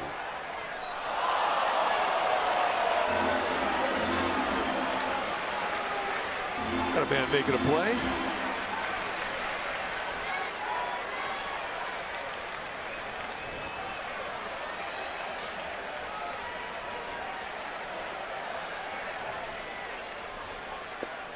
play by McHenry. It's 2-2.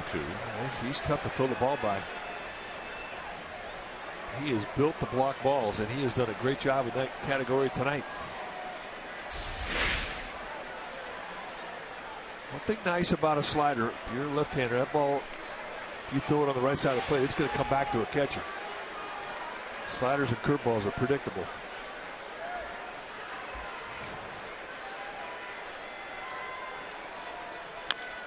Little tapper. Got him. So now it's going to have to take a hit or a mistake by the Rockies.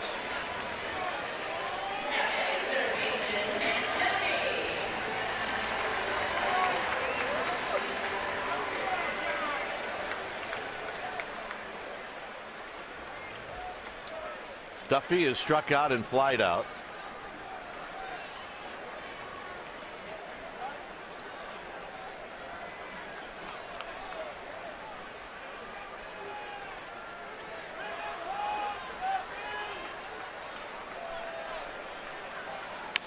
And he bounces this one slowly to the third. And that's going to end the inning. Giants cannot get that runner in from third. It remains 4-1 Colorado.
Years, real-time highlights, live look-ins, pitch tracking, and much more every night on every device.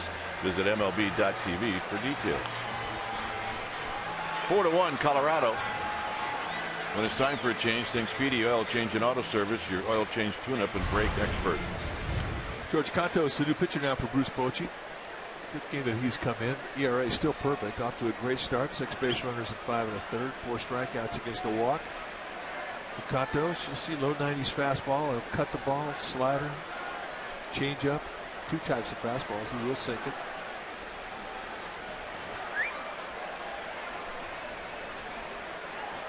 So here's Corey Dickerson. Dickerson takes a strike. He's 0 for 2.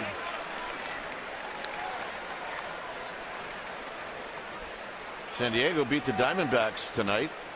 It was just an up and home run in the 8th inning, and then Kimbrough came in, and that was it. So that was all she wrote.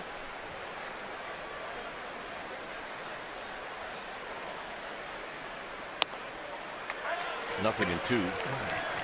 Dickerson not enthusiastic about those calls. He thought the first one was low, then the other one was a little bit lower and a little bit wider, and Cantos got a quick 0-2.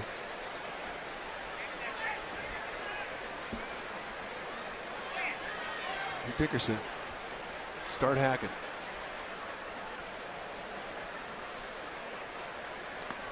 And that's down low.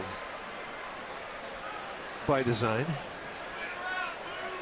Giants already paid a price for an 0-2 mistake tonight, cost them 3 runs.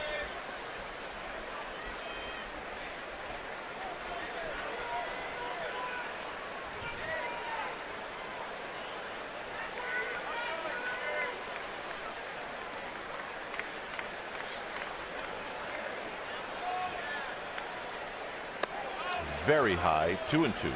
Easy take there.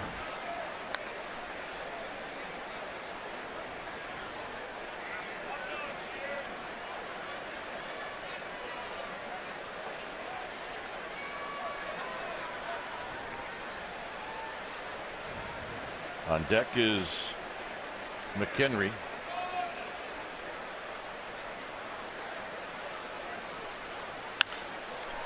Out of play, club level, left field line. 6 hits for the Rockies, 3 for the Giants. Look at that. Kid gave it to a littler kid. You know, you learn early. Nice going, kid. Oh, he was going to wing it. He was going to let it fly. Don't do that. Got him. Checked in with good news, Amy G. All right, guys, we wanted to give fans an update on Matt Cain, who's been on the disabled list with a flexor strain in his forearm. I caught up with them, and he said the most frustrating part about this injury is that it's a setback from all the work that he and the training staff did to get him ready after elbow surgery. But he said once you get past that mental aspect of an injury, you're ready to just go with your regimen, go forward. He is doing some strengthening exercises in his forearm right now, and Boch said yesterday he's about a week away from throwing the ball. Guys? That's good news, isn't it? That's good news. Yeah, way to go, Amy. On the ground to Panic.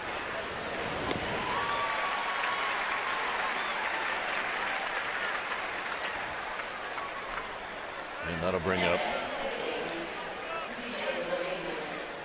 Rod Carew, Pete Rose, LeMahieu, Wade Boggs, Tony Gwynn, Bill Buckner, Larry Baer. Look of concern on the face of the Giants president, Larry Baer. LeMahieu's 2 for 2.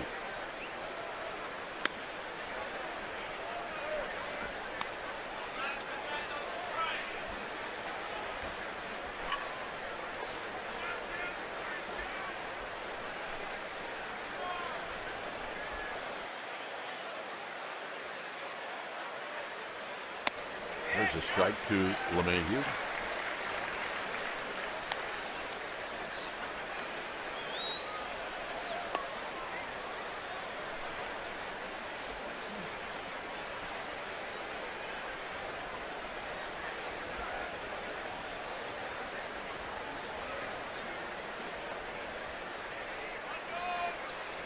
LeMahieu on the ground to third. And they got him out. Pagan, Posey, Maxwell coming up.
By Heffernan Insurance Brokers. Insurance and financial services for you and your business. Visit hefins.com.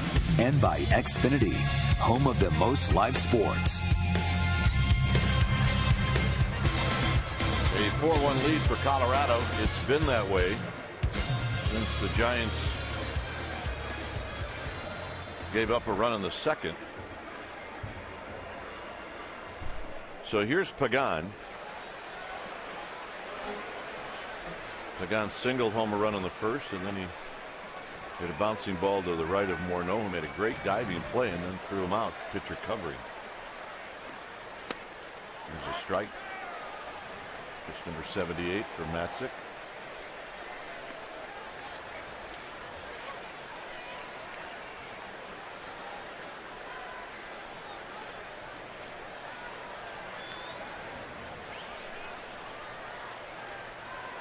Look out.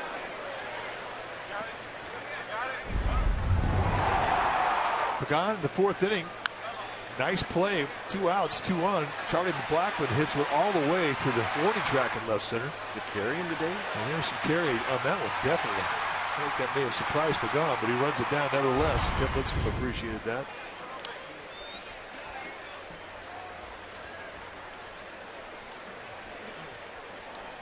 Right-hander Brooks Brown is heating up in the Rockies bullpen. Pitch count starting to become an issue now for Matzik. He's got 80 on the night. There's Brown. 3-1.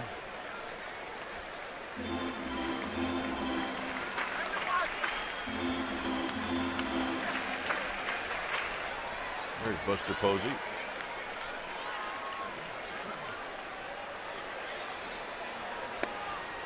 Pagan trying to get his way on with a walk. It's 3-2. It'd almost be predictable to a breaking ball when Matzik gets in that 1-0, 2-0, 3-1, 3-2 count. That was a lot. Tapper to third. Arenado can't get it. Pagan's aboard.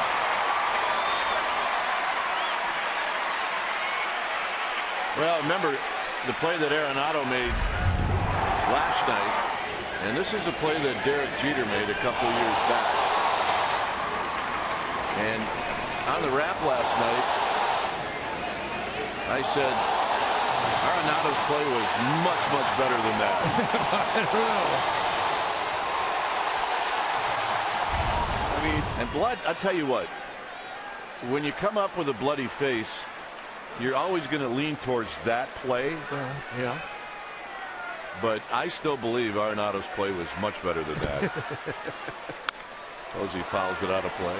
Well, as soon as you said that, our partner John Miller got pretty defensive. Suffice to say, it was similar. You kind of want to just see if you can get the Yankee fans riled up just a little bit. But you know the thing about it, which identified both plays, is I mean, both guys were fearless going into a wall.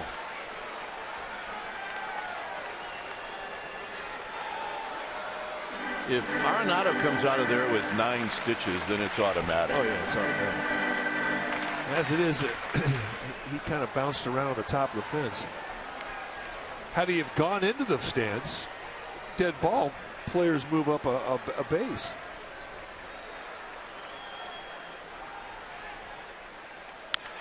Big tapper to third. Arenado.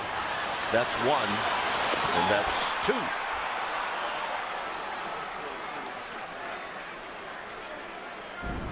Josh Donaldson made a great play last year as well.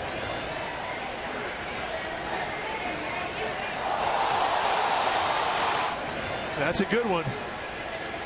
I mean, he lays out and he's almost parallel to the tarp when he makes the play, and then disappears, and all you can see is the glove. Disappearing isn't as good as blood, but it's pretty good. Yeah, that's pretty good. But coming up and throwing like Arenado did last night, on his belly, on the tarp, makes it better than any other play. Well, the throw is icing on the cake, no doubt. And if Tulowitzki would have held on to the ball, maybe they'd get a double play. They could have.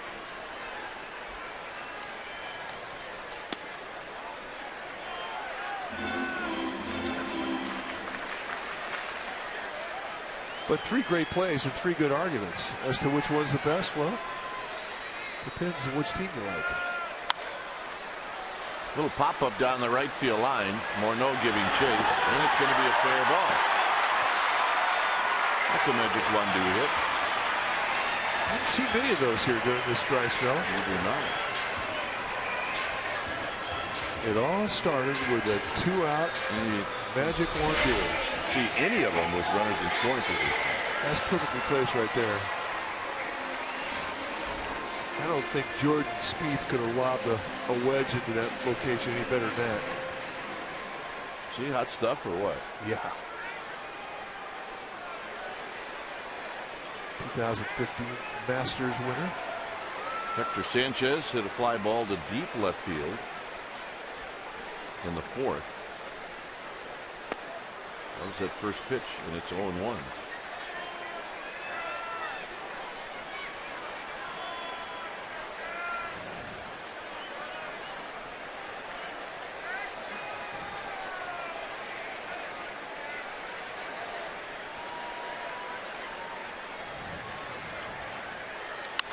Down the left field line, and this is going to hook foul.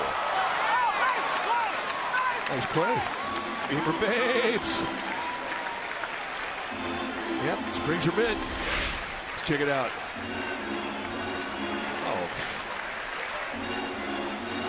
That's a player right there. Watches it right into the glove. Yeah. I like big mitts and I cannot lie. Yeah, thumbs up. You bet. Yeah. Shoot play. That's a first-round pick in the backyard wiffle ball game, no doubt.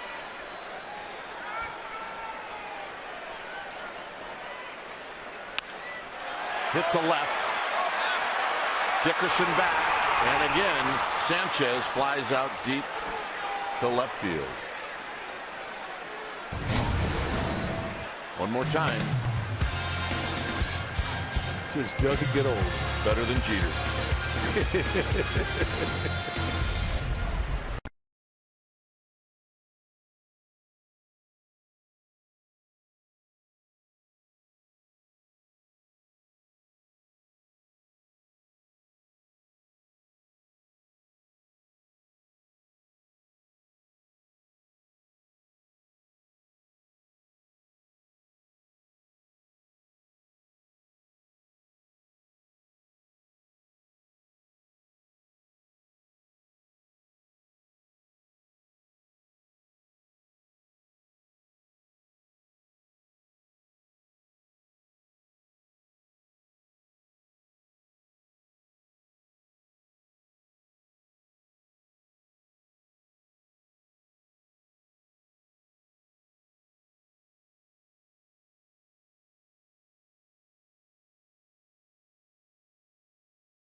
Lincecum made one bad pitch in the first inning, and Arenado hit it for a 3-run home run. Matzik was pretty good.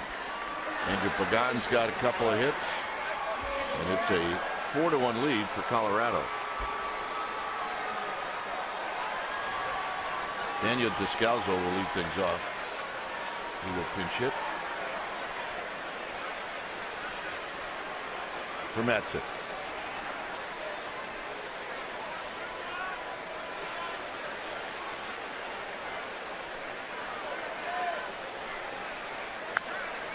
Descalzo high and foul down the right field line and out of play. Scalzo pinch hit on Monday and went 0 for 1.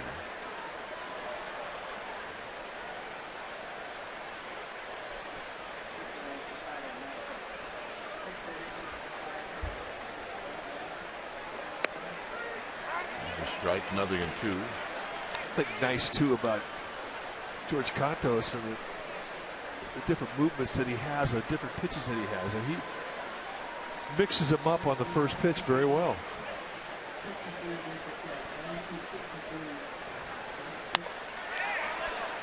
You're a much different pitcher when you have 4 or 5 different movements that you can command. And guys can't sit on you. They can't look one pitch and then get it. If they're looking for that and you give them what they're looking for, they're tough to get out.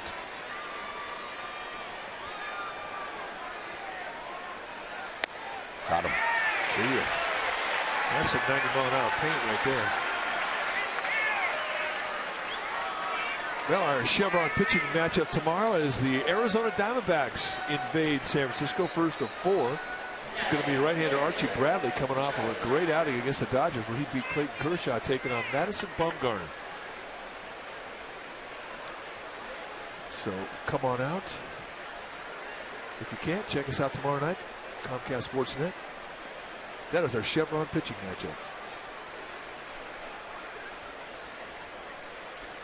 Here's Blackman, who takes a strike. Santos is throwing the ball like he wants to stick around. Oh, he's absolutely figured it out. He has crossed the threshold from thrower to pitcher. And his confidence is at an all-time high.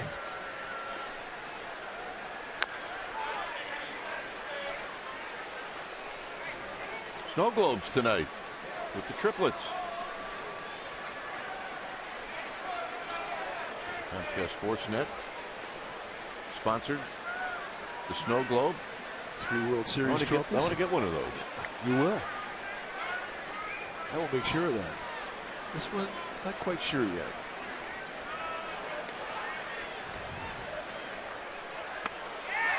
God, I'm probably afraid of our cameramen. They can be a little spooky at times. Well, yeah. And not only that, they don't smell that great. That's the topper. Poor Sammer. He had to wear it. Sammer, you're the exception. These little ones, they try to figure out, now what is that thing that is in my face? Not that. That square thing. Yeah, I don't blame her. Here's Gonzalez.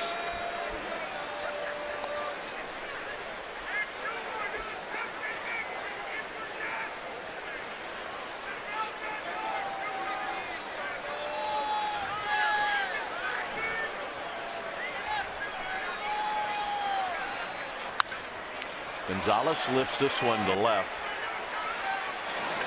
Aoki comes in. And a nice inning for Contos. Well, Giants need to start doing something. And Arias is going to lead it off.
News: the Warriors are going to the playoffs.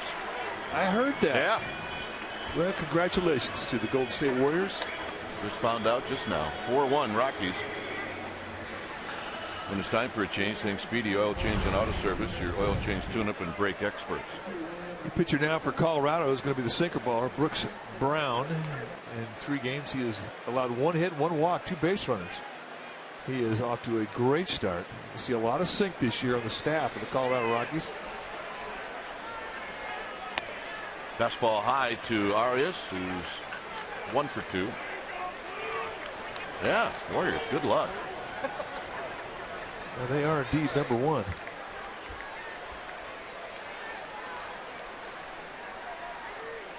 And a strike to Arias. Brown, 6'3", 205-pounder. He's got about a half a year at the big league level. I mean, he's no baby. He's 29. He'll turn 30 in June.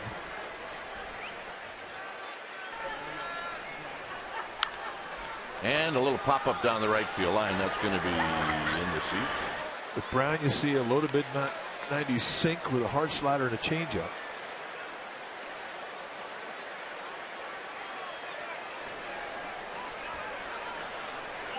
Giants need some base runners, like 4 or 5.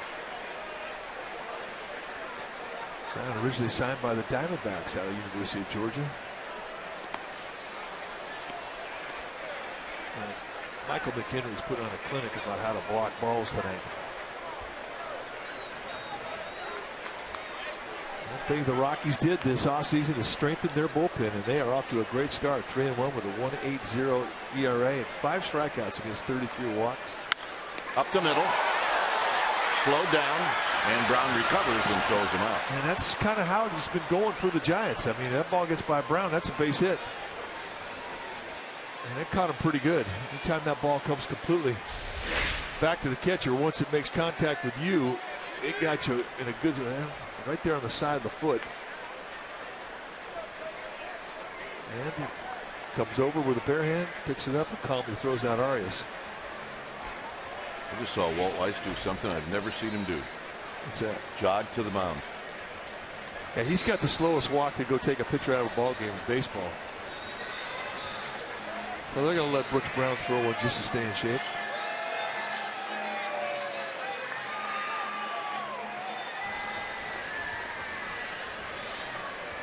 Kind of on the outside of the right foot. I mean, it's really a pretty good place to get hit, I guess. I mean, if you get hit on the inside part of your foot, I think that's worse. Simply because you push off that side of your foot.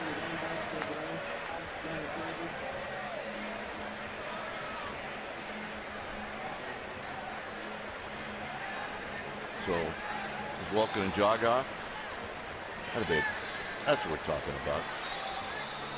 That's the Walt Weiss side. Yeah, he's got a jog or 2 left in that body.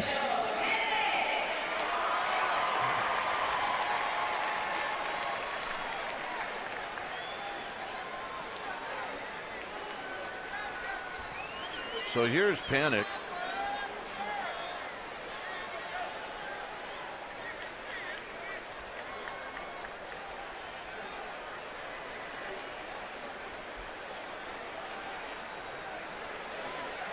Panic lined out to the first baseman Morneau in the 5th. He's not had a whole lot of luck lately. He's 6 for 32.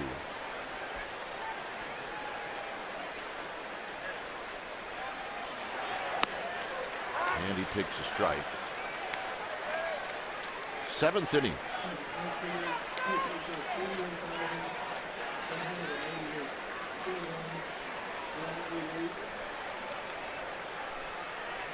Swing and a miss. 1-2. Good changeup.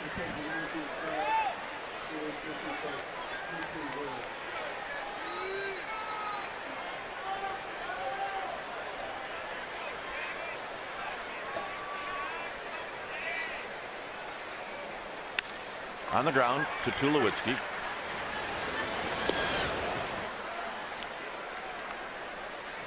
And here's Crawford. And that's what you get with Brooks Brown. I mean, you get a lot of ground balls.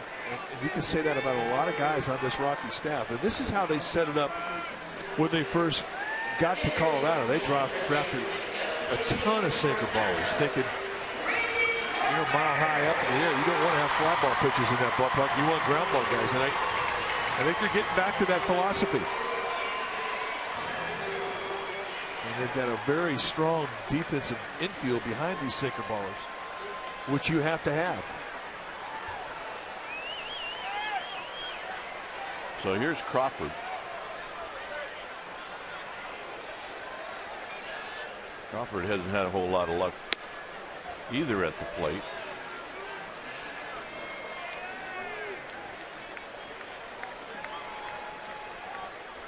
Top of the order on deck. Crawford 0 for his last 21.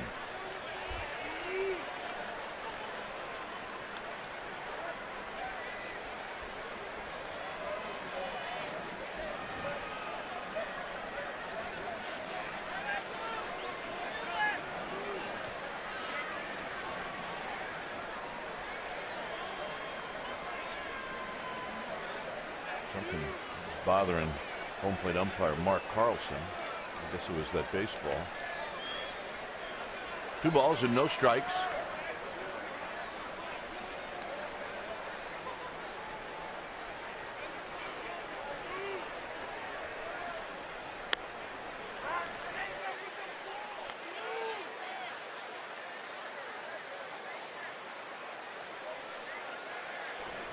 Two balls and 1 strike.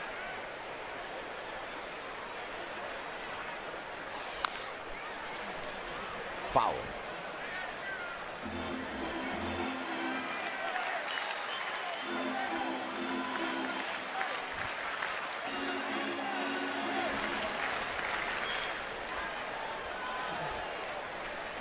Two and 2. Crawford trying to get on for Nori Aoki and maybe get a 2-out rally going.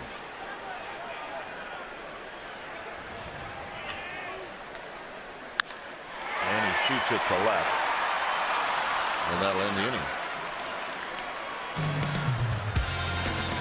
8th inning coming up.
It's a 4-1 lead for the Rockies as Tulowitzki is at the plate. When it's time for a change, think Speedy Oil Change and Auto Service. Your oil change, tune-up, and brake experts. Yusmeiro Petit, the new pitcher now for the Giants. 4th time he has come in. 5 hits allowed, 4 1/3, 4 strikeouts against no walks.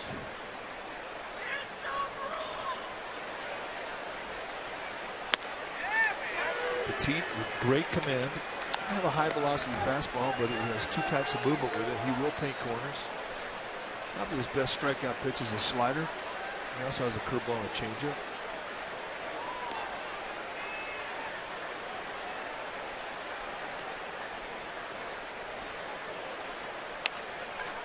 Slowly hit to Panic. And Panic will make the play. All right, let's check in with Amy G. Amy? All right, guys. Well, Matt Duffy is able to play every single infield position, and that has gotten him a spot on this team. He carries around 3 different gloves at all times, so he's ready to go in anywhere at any time. I talked to him today. He said 2 things to keep in mind when you're switching positions all the time: the angles that the ball can come to you on the field in different spots, and how much time you have at your position on the infield. At third base, he said you have a lot more time than you do at shortstop, so you have more time to get the ball, set your feet, but at short, you kind of got to do it all in one motion. Hey, they don't call him the Super Duff Man for nothing, guys. The Super Duff Man. He's a Wilson guy. May 2000. I was a Wilson guy for 13 years. Yep, me too. I went to Mizuno for a couple of years. Wound up going to Louisville for 2 years. I still am. The one in your house is a Wilson. The one in my house is a Mizuno. By the way, you know what the Rockies have tomorrow? What's that? A day off. What is that?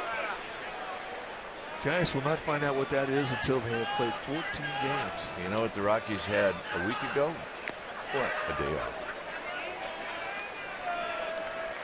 It's just been a bit problematic for the Giants that come right out of spring training. And although you're in shape, in a lot of ways, you're in shape to play 9 innings, but maybe not 14 days in a row. Well, the players aren't complaining about it. And the broadcasters are. But it does expose a team to injury, I believe, because they are really pushing themselves to get to that off day. And the other thing, too, about the Giants situation, remember, they broke camp with 13 pitchers. They needed them because of the 14-game load right off the get-go. So you go 4 players short, and then they have had 2 players go down to injuries that weren't significant enough to put them on the DL. Good changeup. Well, stay tuned immediately after Giants baseball for Esurance Giants Postgame Live. Highlights, reaction, and analysis, and it's all coming up right after the game.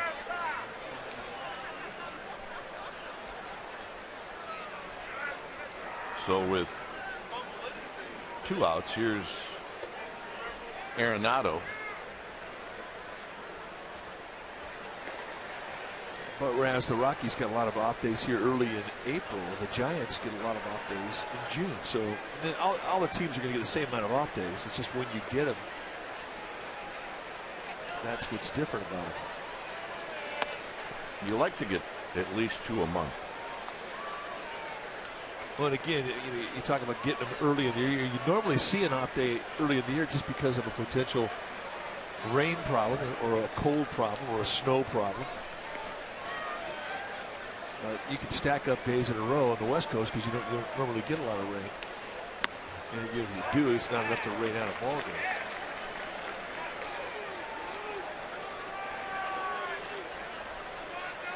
But sometimes the weather can help you when you're a tired team and you get a rain out.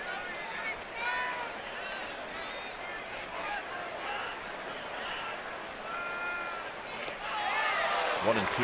Last time we saw Arenado swing at a pitch like that, he hit the next pitch out. Yeah, he totally deked everybody. But he gets in the swing mode and he will definitely chase in the dirt.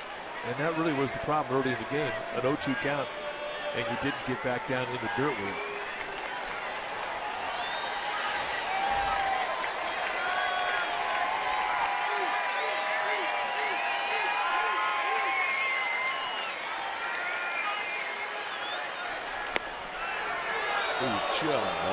Just missed.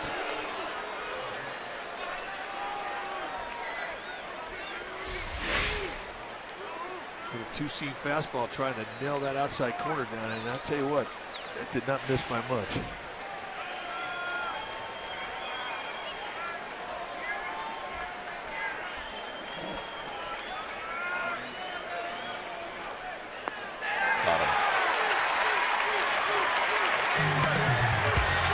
the Giants. Top of the order coming up.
Reproduced or retransmitted in any form, and the accounts and descriptions of this game may not be disseminated without the express written consent of San Francisco Baseball Associates, LLC. It's a 4-1 lead for the Rockies. When it's time for a change, think Speedy Oil Change and Auto Service, your oil change tune-up and brake experts. Boone Logan, the new pitcher for the Rockies, and he, like a lot of guys down that bullpen, off to a great start. He's had 4 innings of work. He's 12 up, 12 down with 4 strikeouts, has allowed nothing. You'll see a low 90s fastball with a hard slider.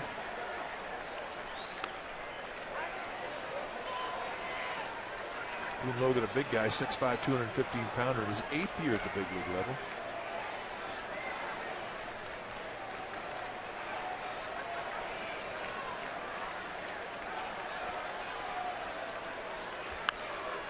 And Aoki flips it foul and out of play. Here's Hunter's first game. Hey, Hunter. He's all bundled up. Welcome to the yard. I bet there were a few guys named Hunter over the offseason.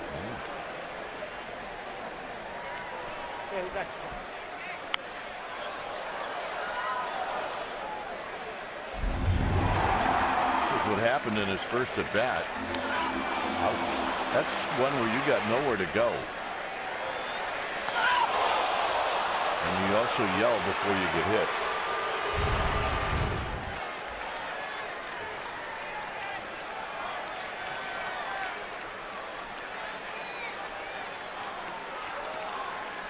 Big 1-2 by design.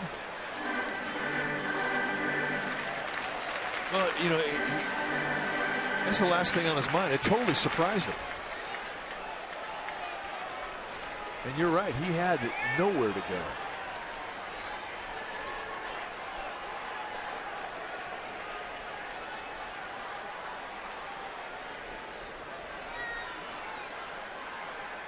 Look out. If you're at the park and you're sitting close to the rails down the left field line with Aoki hitting, keep an eye on him.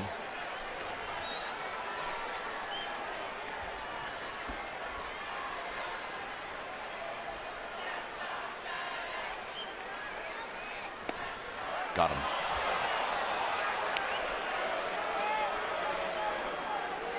Well, this Friday is Fireworks Night presented by Hanwha. You can join us for an exclusive pregame VIP experience at Triples Alley as we celebrate 3 World Series titles in 5 years. So take your photo with a 3 World Series trophy. Watch batting practice from the outfield warning track, complimentary food and beverage, and of course, you get to watch the post-game fireworks show. For more information, go to sfgiants.com/tickets and click on the Triples Alley experience. Here's Duffy. And you can get an ice cream cone when you get here.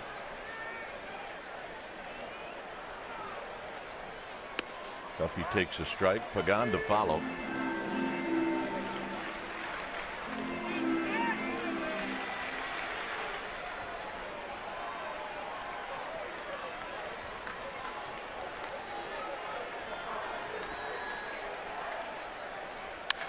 Duffy, it's a high drive to left.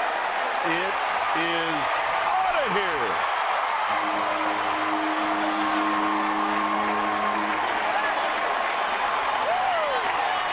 It's his first of the year. He's got a little pop. He does have a little pop. It's good to hear your home run call again. I thought you might forget how to do it.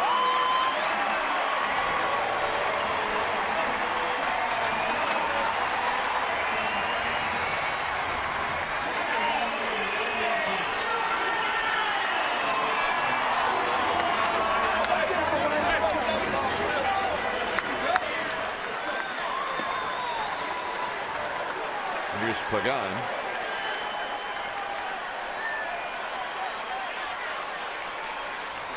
And Pagan takes wide. 1 ball and no strikes.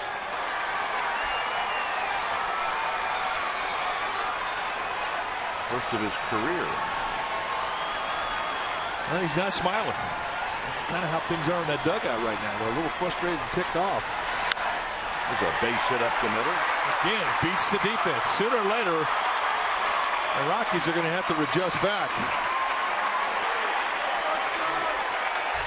So let's take a look at Matt Duffy's first big league home run. A fastball belt high, and he drops a yuck-a-do on it, and it gets out of here by a bunch, and he knew it immediately.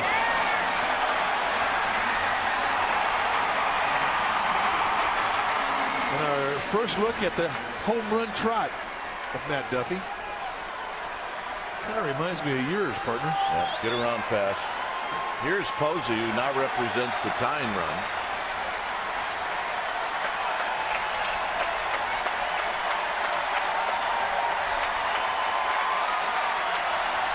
And he takes outside 1-0.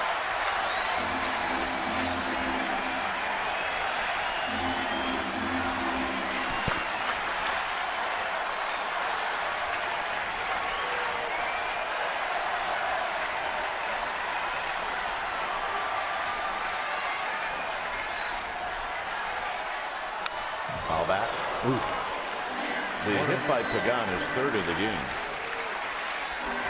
Posey on that fastball.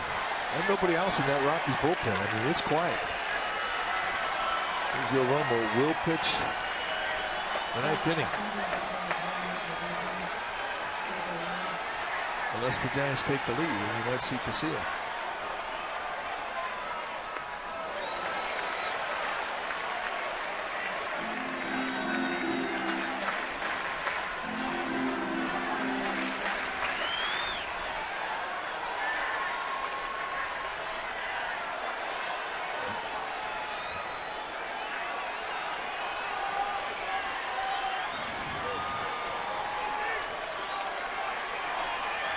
Two balls and a strike.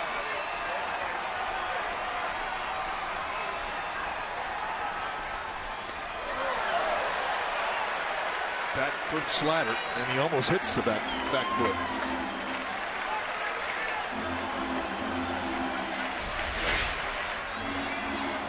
And they're trying to go back in there, but not literally hit a guy in the feet.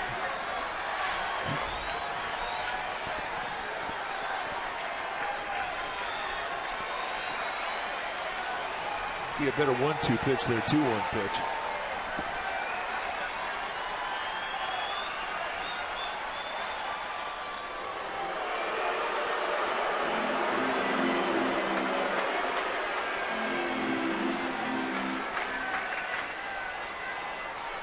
3-1 to Posey.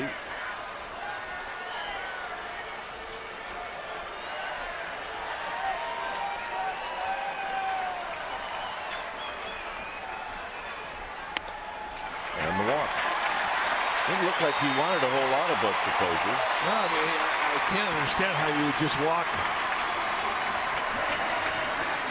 a guy and put the tying run at first base.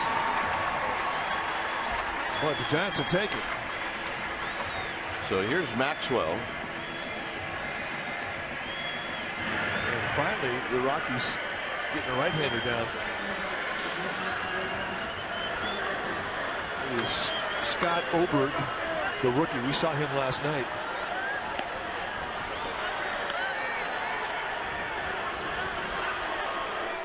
I mean, the Rockies have 4 guys on their bullpen that they could use. Adam Ottavino, Rafael Betancourt, Troy Hawkins, and you see Oberg get up. And it was interesting that Walt Weiss would go with the left-hander to this part of the lineup. And you're going to face right-handed power with Buster, Posey, and Justin Maxwell. And another right-hander, Matt Duffy. So now, as we said, if the Giants do take the lead here, Casilla will pitch. Romo has stopped throwing. So here's Maxwell.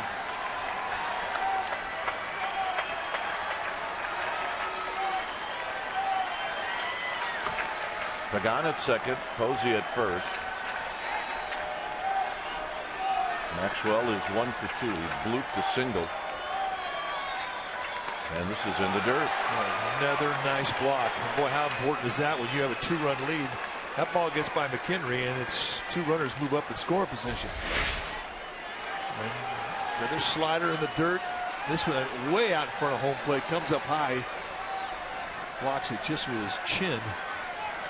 Or shoulder. Boy, he is really blocked beautifully tonight.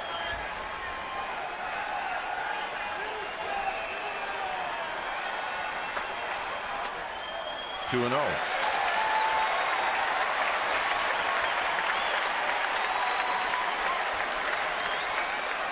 Yeah, with the right-hander Oberg warming up in the bullpen for the Rockies. Brandon Belt chalking up.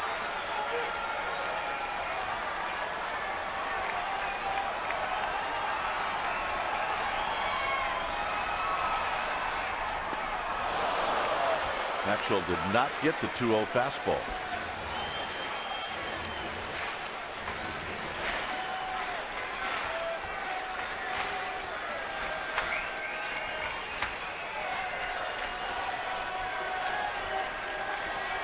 Two balls and 1 strike.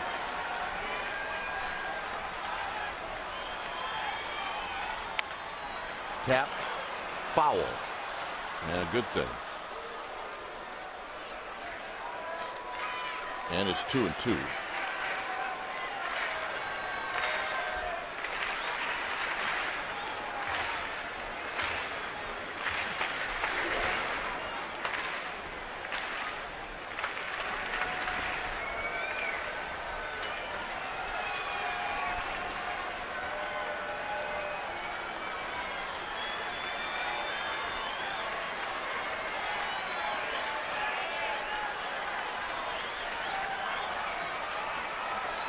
Big pitch coming up. Got him.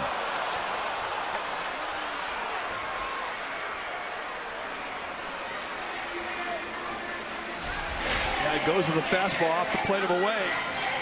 And Maxwell chases out of the zone, and that's a frustrating at bat. Especially breaking down in the swing that cost you an at bat. Hector Sanchez has had a couple of good at bats. Both balls he's hit in his last 2 at bats have been to the warning track in left field. He's just missed a couple of them, no doubt.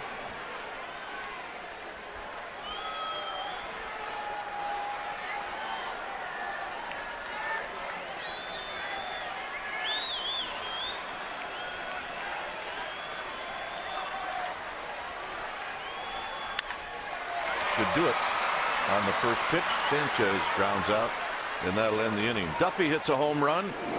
first of the year and of his career, and it's bye-bye baby. It's the Rockies 4 and the Giants 2.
After Giants postgame live right here on Comcast Sportsnet Bay Area.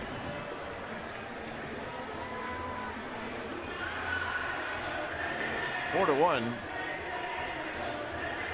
Colorado. The pitcher now for the Giants will be Sergio Romo. Giants did not take the lead, so Romo's going to come in here and try and hold it at a 4-2 ball game, give his team a chance in the ninth. Great start for Romo. Just 2 base runners and 2 in the third with 4 strikeouts against the 1 walk. Romo, low 3/4 release, fastball, slider, changeup, 2 types of movement on the fastball. Dickerson fouls this one off of Sanchez. That was not a go the opposite way with a single type swing.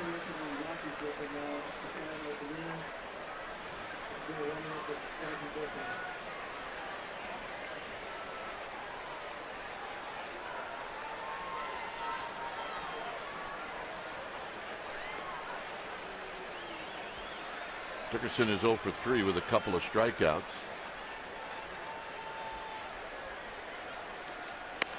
And that pitch is wide. The Diamondbacks are in town tomorrow night, and that will start a 4-game series.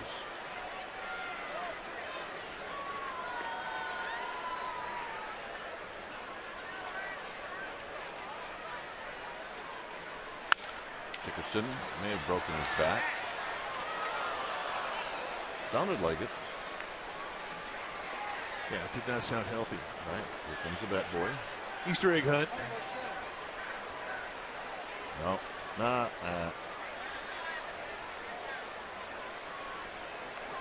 Wants a little more pine tar or stick him, or yeah, Manny Mo to stick him.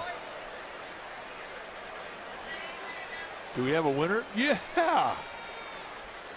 Nice.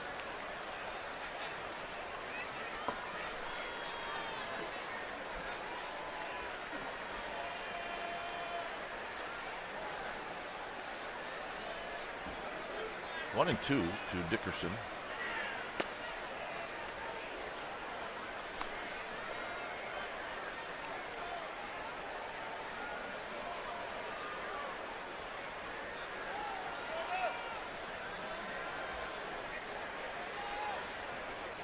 McHenry and then LeMahieu. Hit on the ground. Posey on the dive. Romo covering. Nice play. Got him. Well, I mean, that's a great play for a guy who's a catcher playing first base. I mean, that's a great play for a first baseman playing first base. And I think for Buster Posey, this is fun. Ball roasted, two-hopper, and he takes a hit away from Dickerson. And Posey, an old shortstop, looks like a shortstop on this one. Nice pick. If that change was ever made, he would be good enough to win a Gold Glove. Good hands. He showed it. Slider for a strike.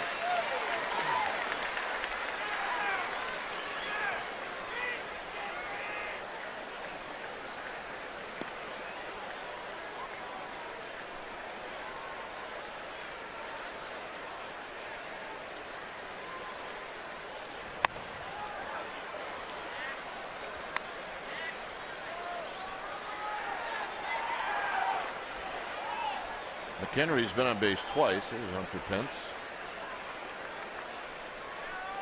He reached on an Arias error in the second, and he scored. Strike to McHenry, who's 1 for 2 lifetime against Romo.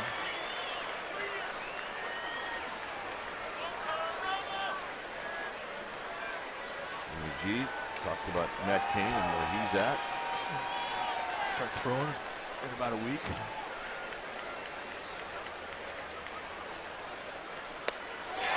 Got him. Good slider. No doubt style off the plate, and he gets McHenry to chase. You can see you don't get the normal eye on the slider that other pitchers get, and because of that, it's a deceptive pitch. And it's got a very quick break, and he has exceptional command. And has been his go-to pitch his whole career. LeMahieu 2 for 7 lifetime.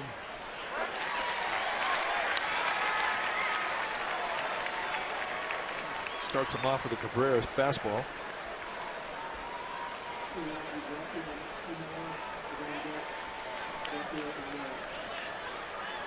Rafael Inoa is on deck. Should LeMahieu reach, it's 1 ball and 1 strike. Gamer babes need to not leave early.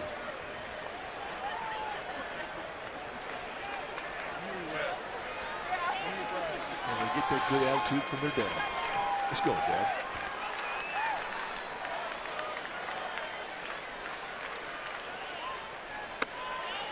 Two and one.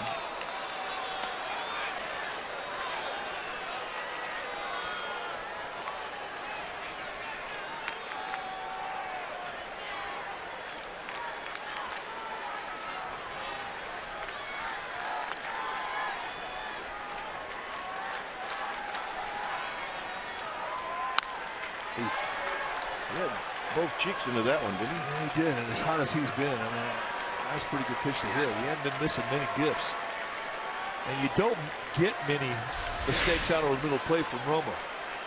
He's usually pretty stingy, but this, folks, is the happy zone. Oh, does his head stay still? He is locked in. Steps into this at bat, hitting a cool 529.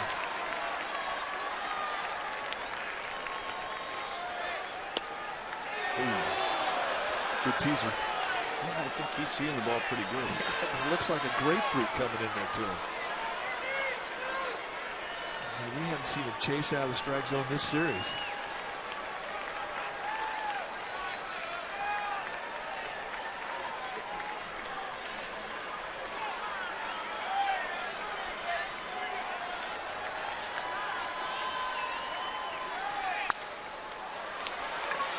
Maxwell's coming in with a slow gallop, and he makes the catch. And that'll end the inning. All right, last chance for the Giants. Bottom of the order coming up.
game brought to you by Honda. And we think when you hit your first big league home run, you should be acknowledged. And Matt Duffy gets every bit of it.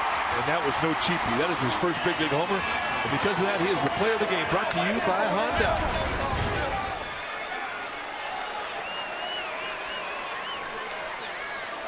Adam Ottavino, the closer for the Rockies.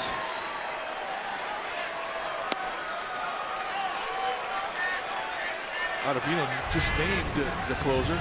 Rockies opened up the year, and they had LaTroy Hawkins in that role. Then they used Rafael Betancourt, but the guy with the stuff of a closer is on the hill right now. You got a fastball that goes 94 to 99. Got a hard slider, good changeup, lots of movement, and a lot of deception. And he struck out the side to end the game last night.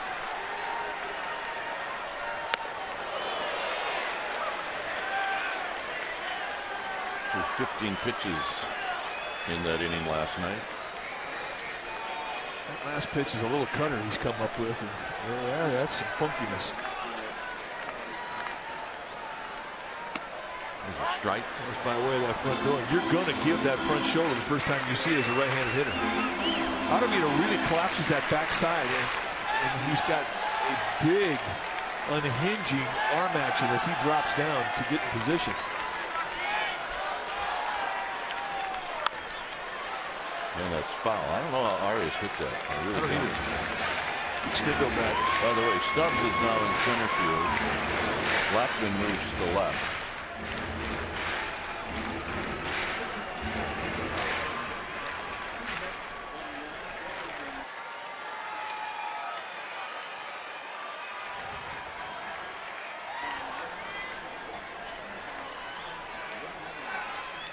Got him.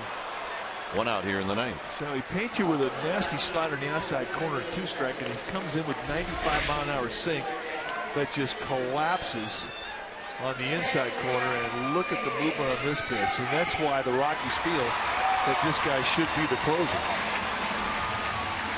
Strikeout stuff. Struck out the side last night, so the first 4 guys he's seen in the last 2 nights have all gone down by way of the strikeout. Here's Panic, who's 0 for 3.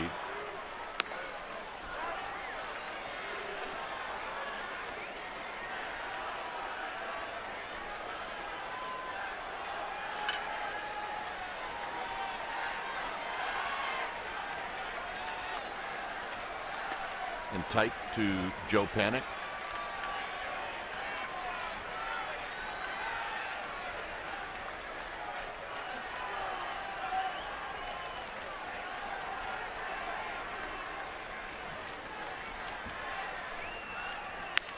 Panic bounces this one foul. Third base side. Ball dude down there, Voss, Vangelos finally got himself a play, and he bobbled it. Voss.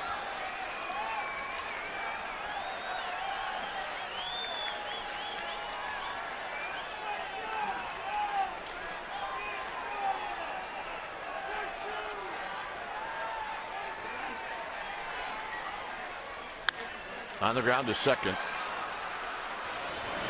And LeMahieu makes the play. 2 outs. And here's Belt.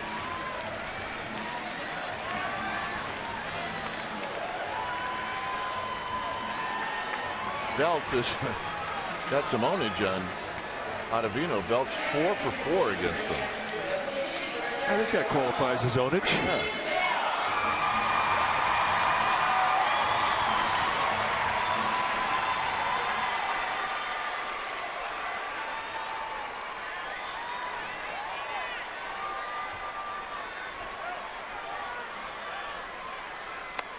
Look out.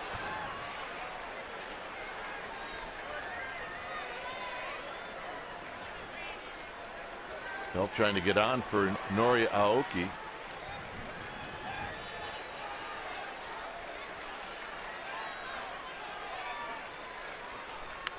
And he fouls it back. 93. 1 ball and 1 strike.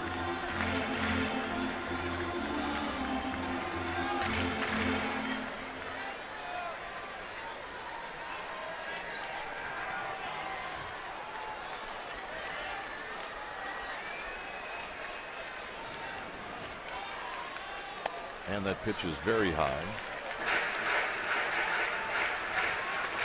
Get on base any way you can. Get that tie and run up to the plate. Take your chances.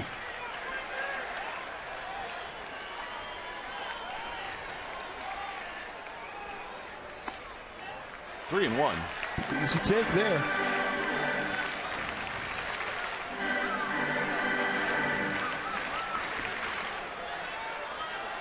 Top of the lineup with Nori Aoki on deck.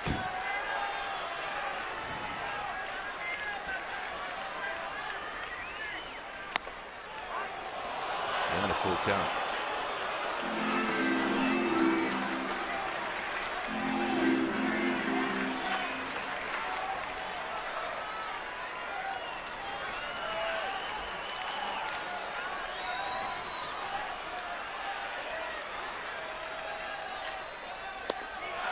And that's the ball game. So Ottavino comes in. He gets a couple of strikeouts. So in 2 games, he strikes out 5 of 6 hitters. And the Colorado Rockies come into AT&T Park and they sweep the Giants. And now the Giants have lost 6 straight. So a little better offensively, but still not enough. As once the Giants fell behind 3-0, it made it a little tough for them. Well, and the snake bite continues. One bad pitch, an 0-2 3-run homer back in the first inning, given up by Tim Lincecum, and that proves to be the difference in the game. Final score: Rockies 4, Giants 2. Thanks for joining us. Stay tuned. Esurance Giants postgame live with interviews and the wrap starts right now.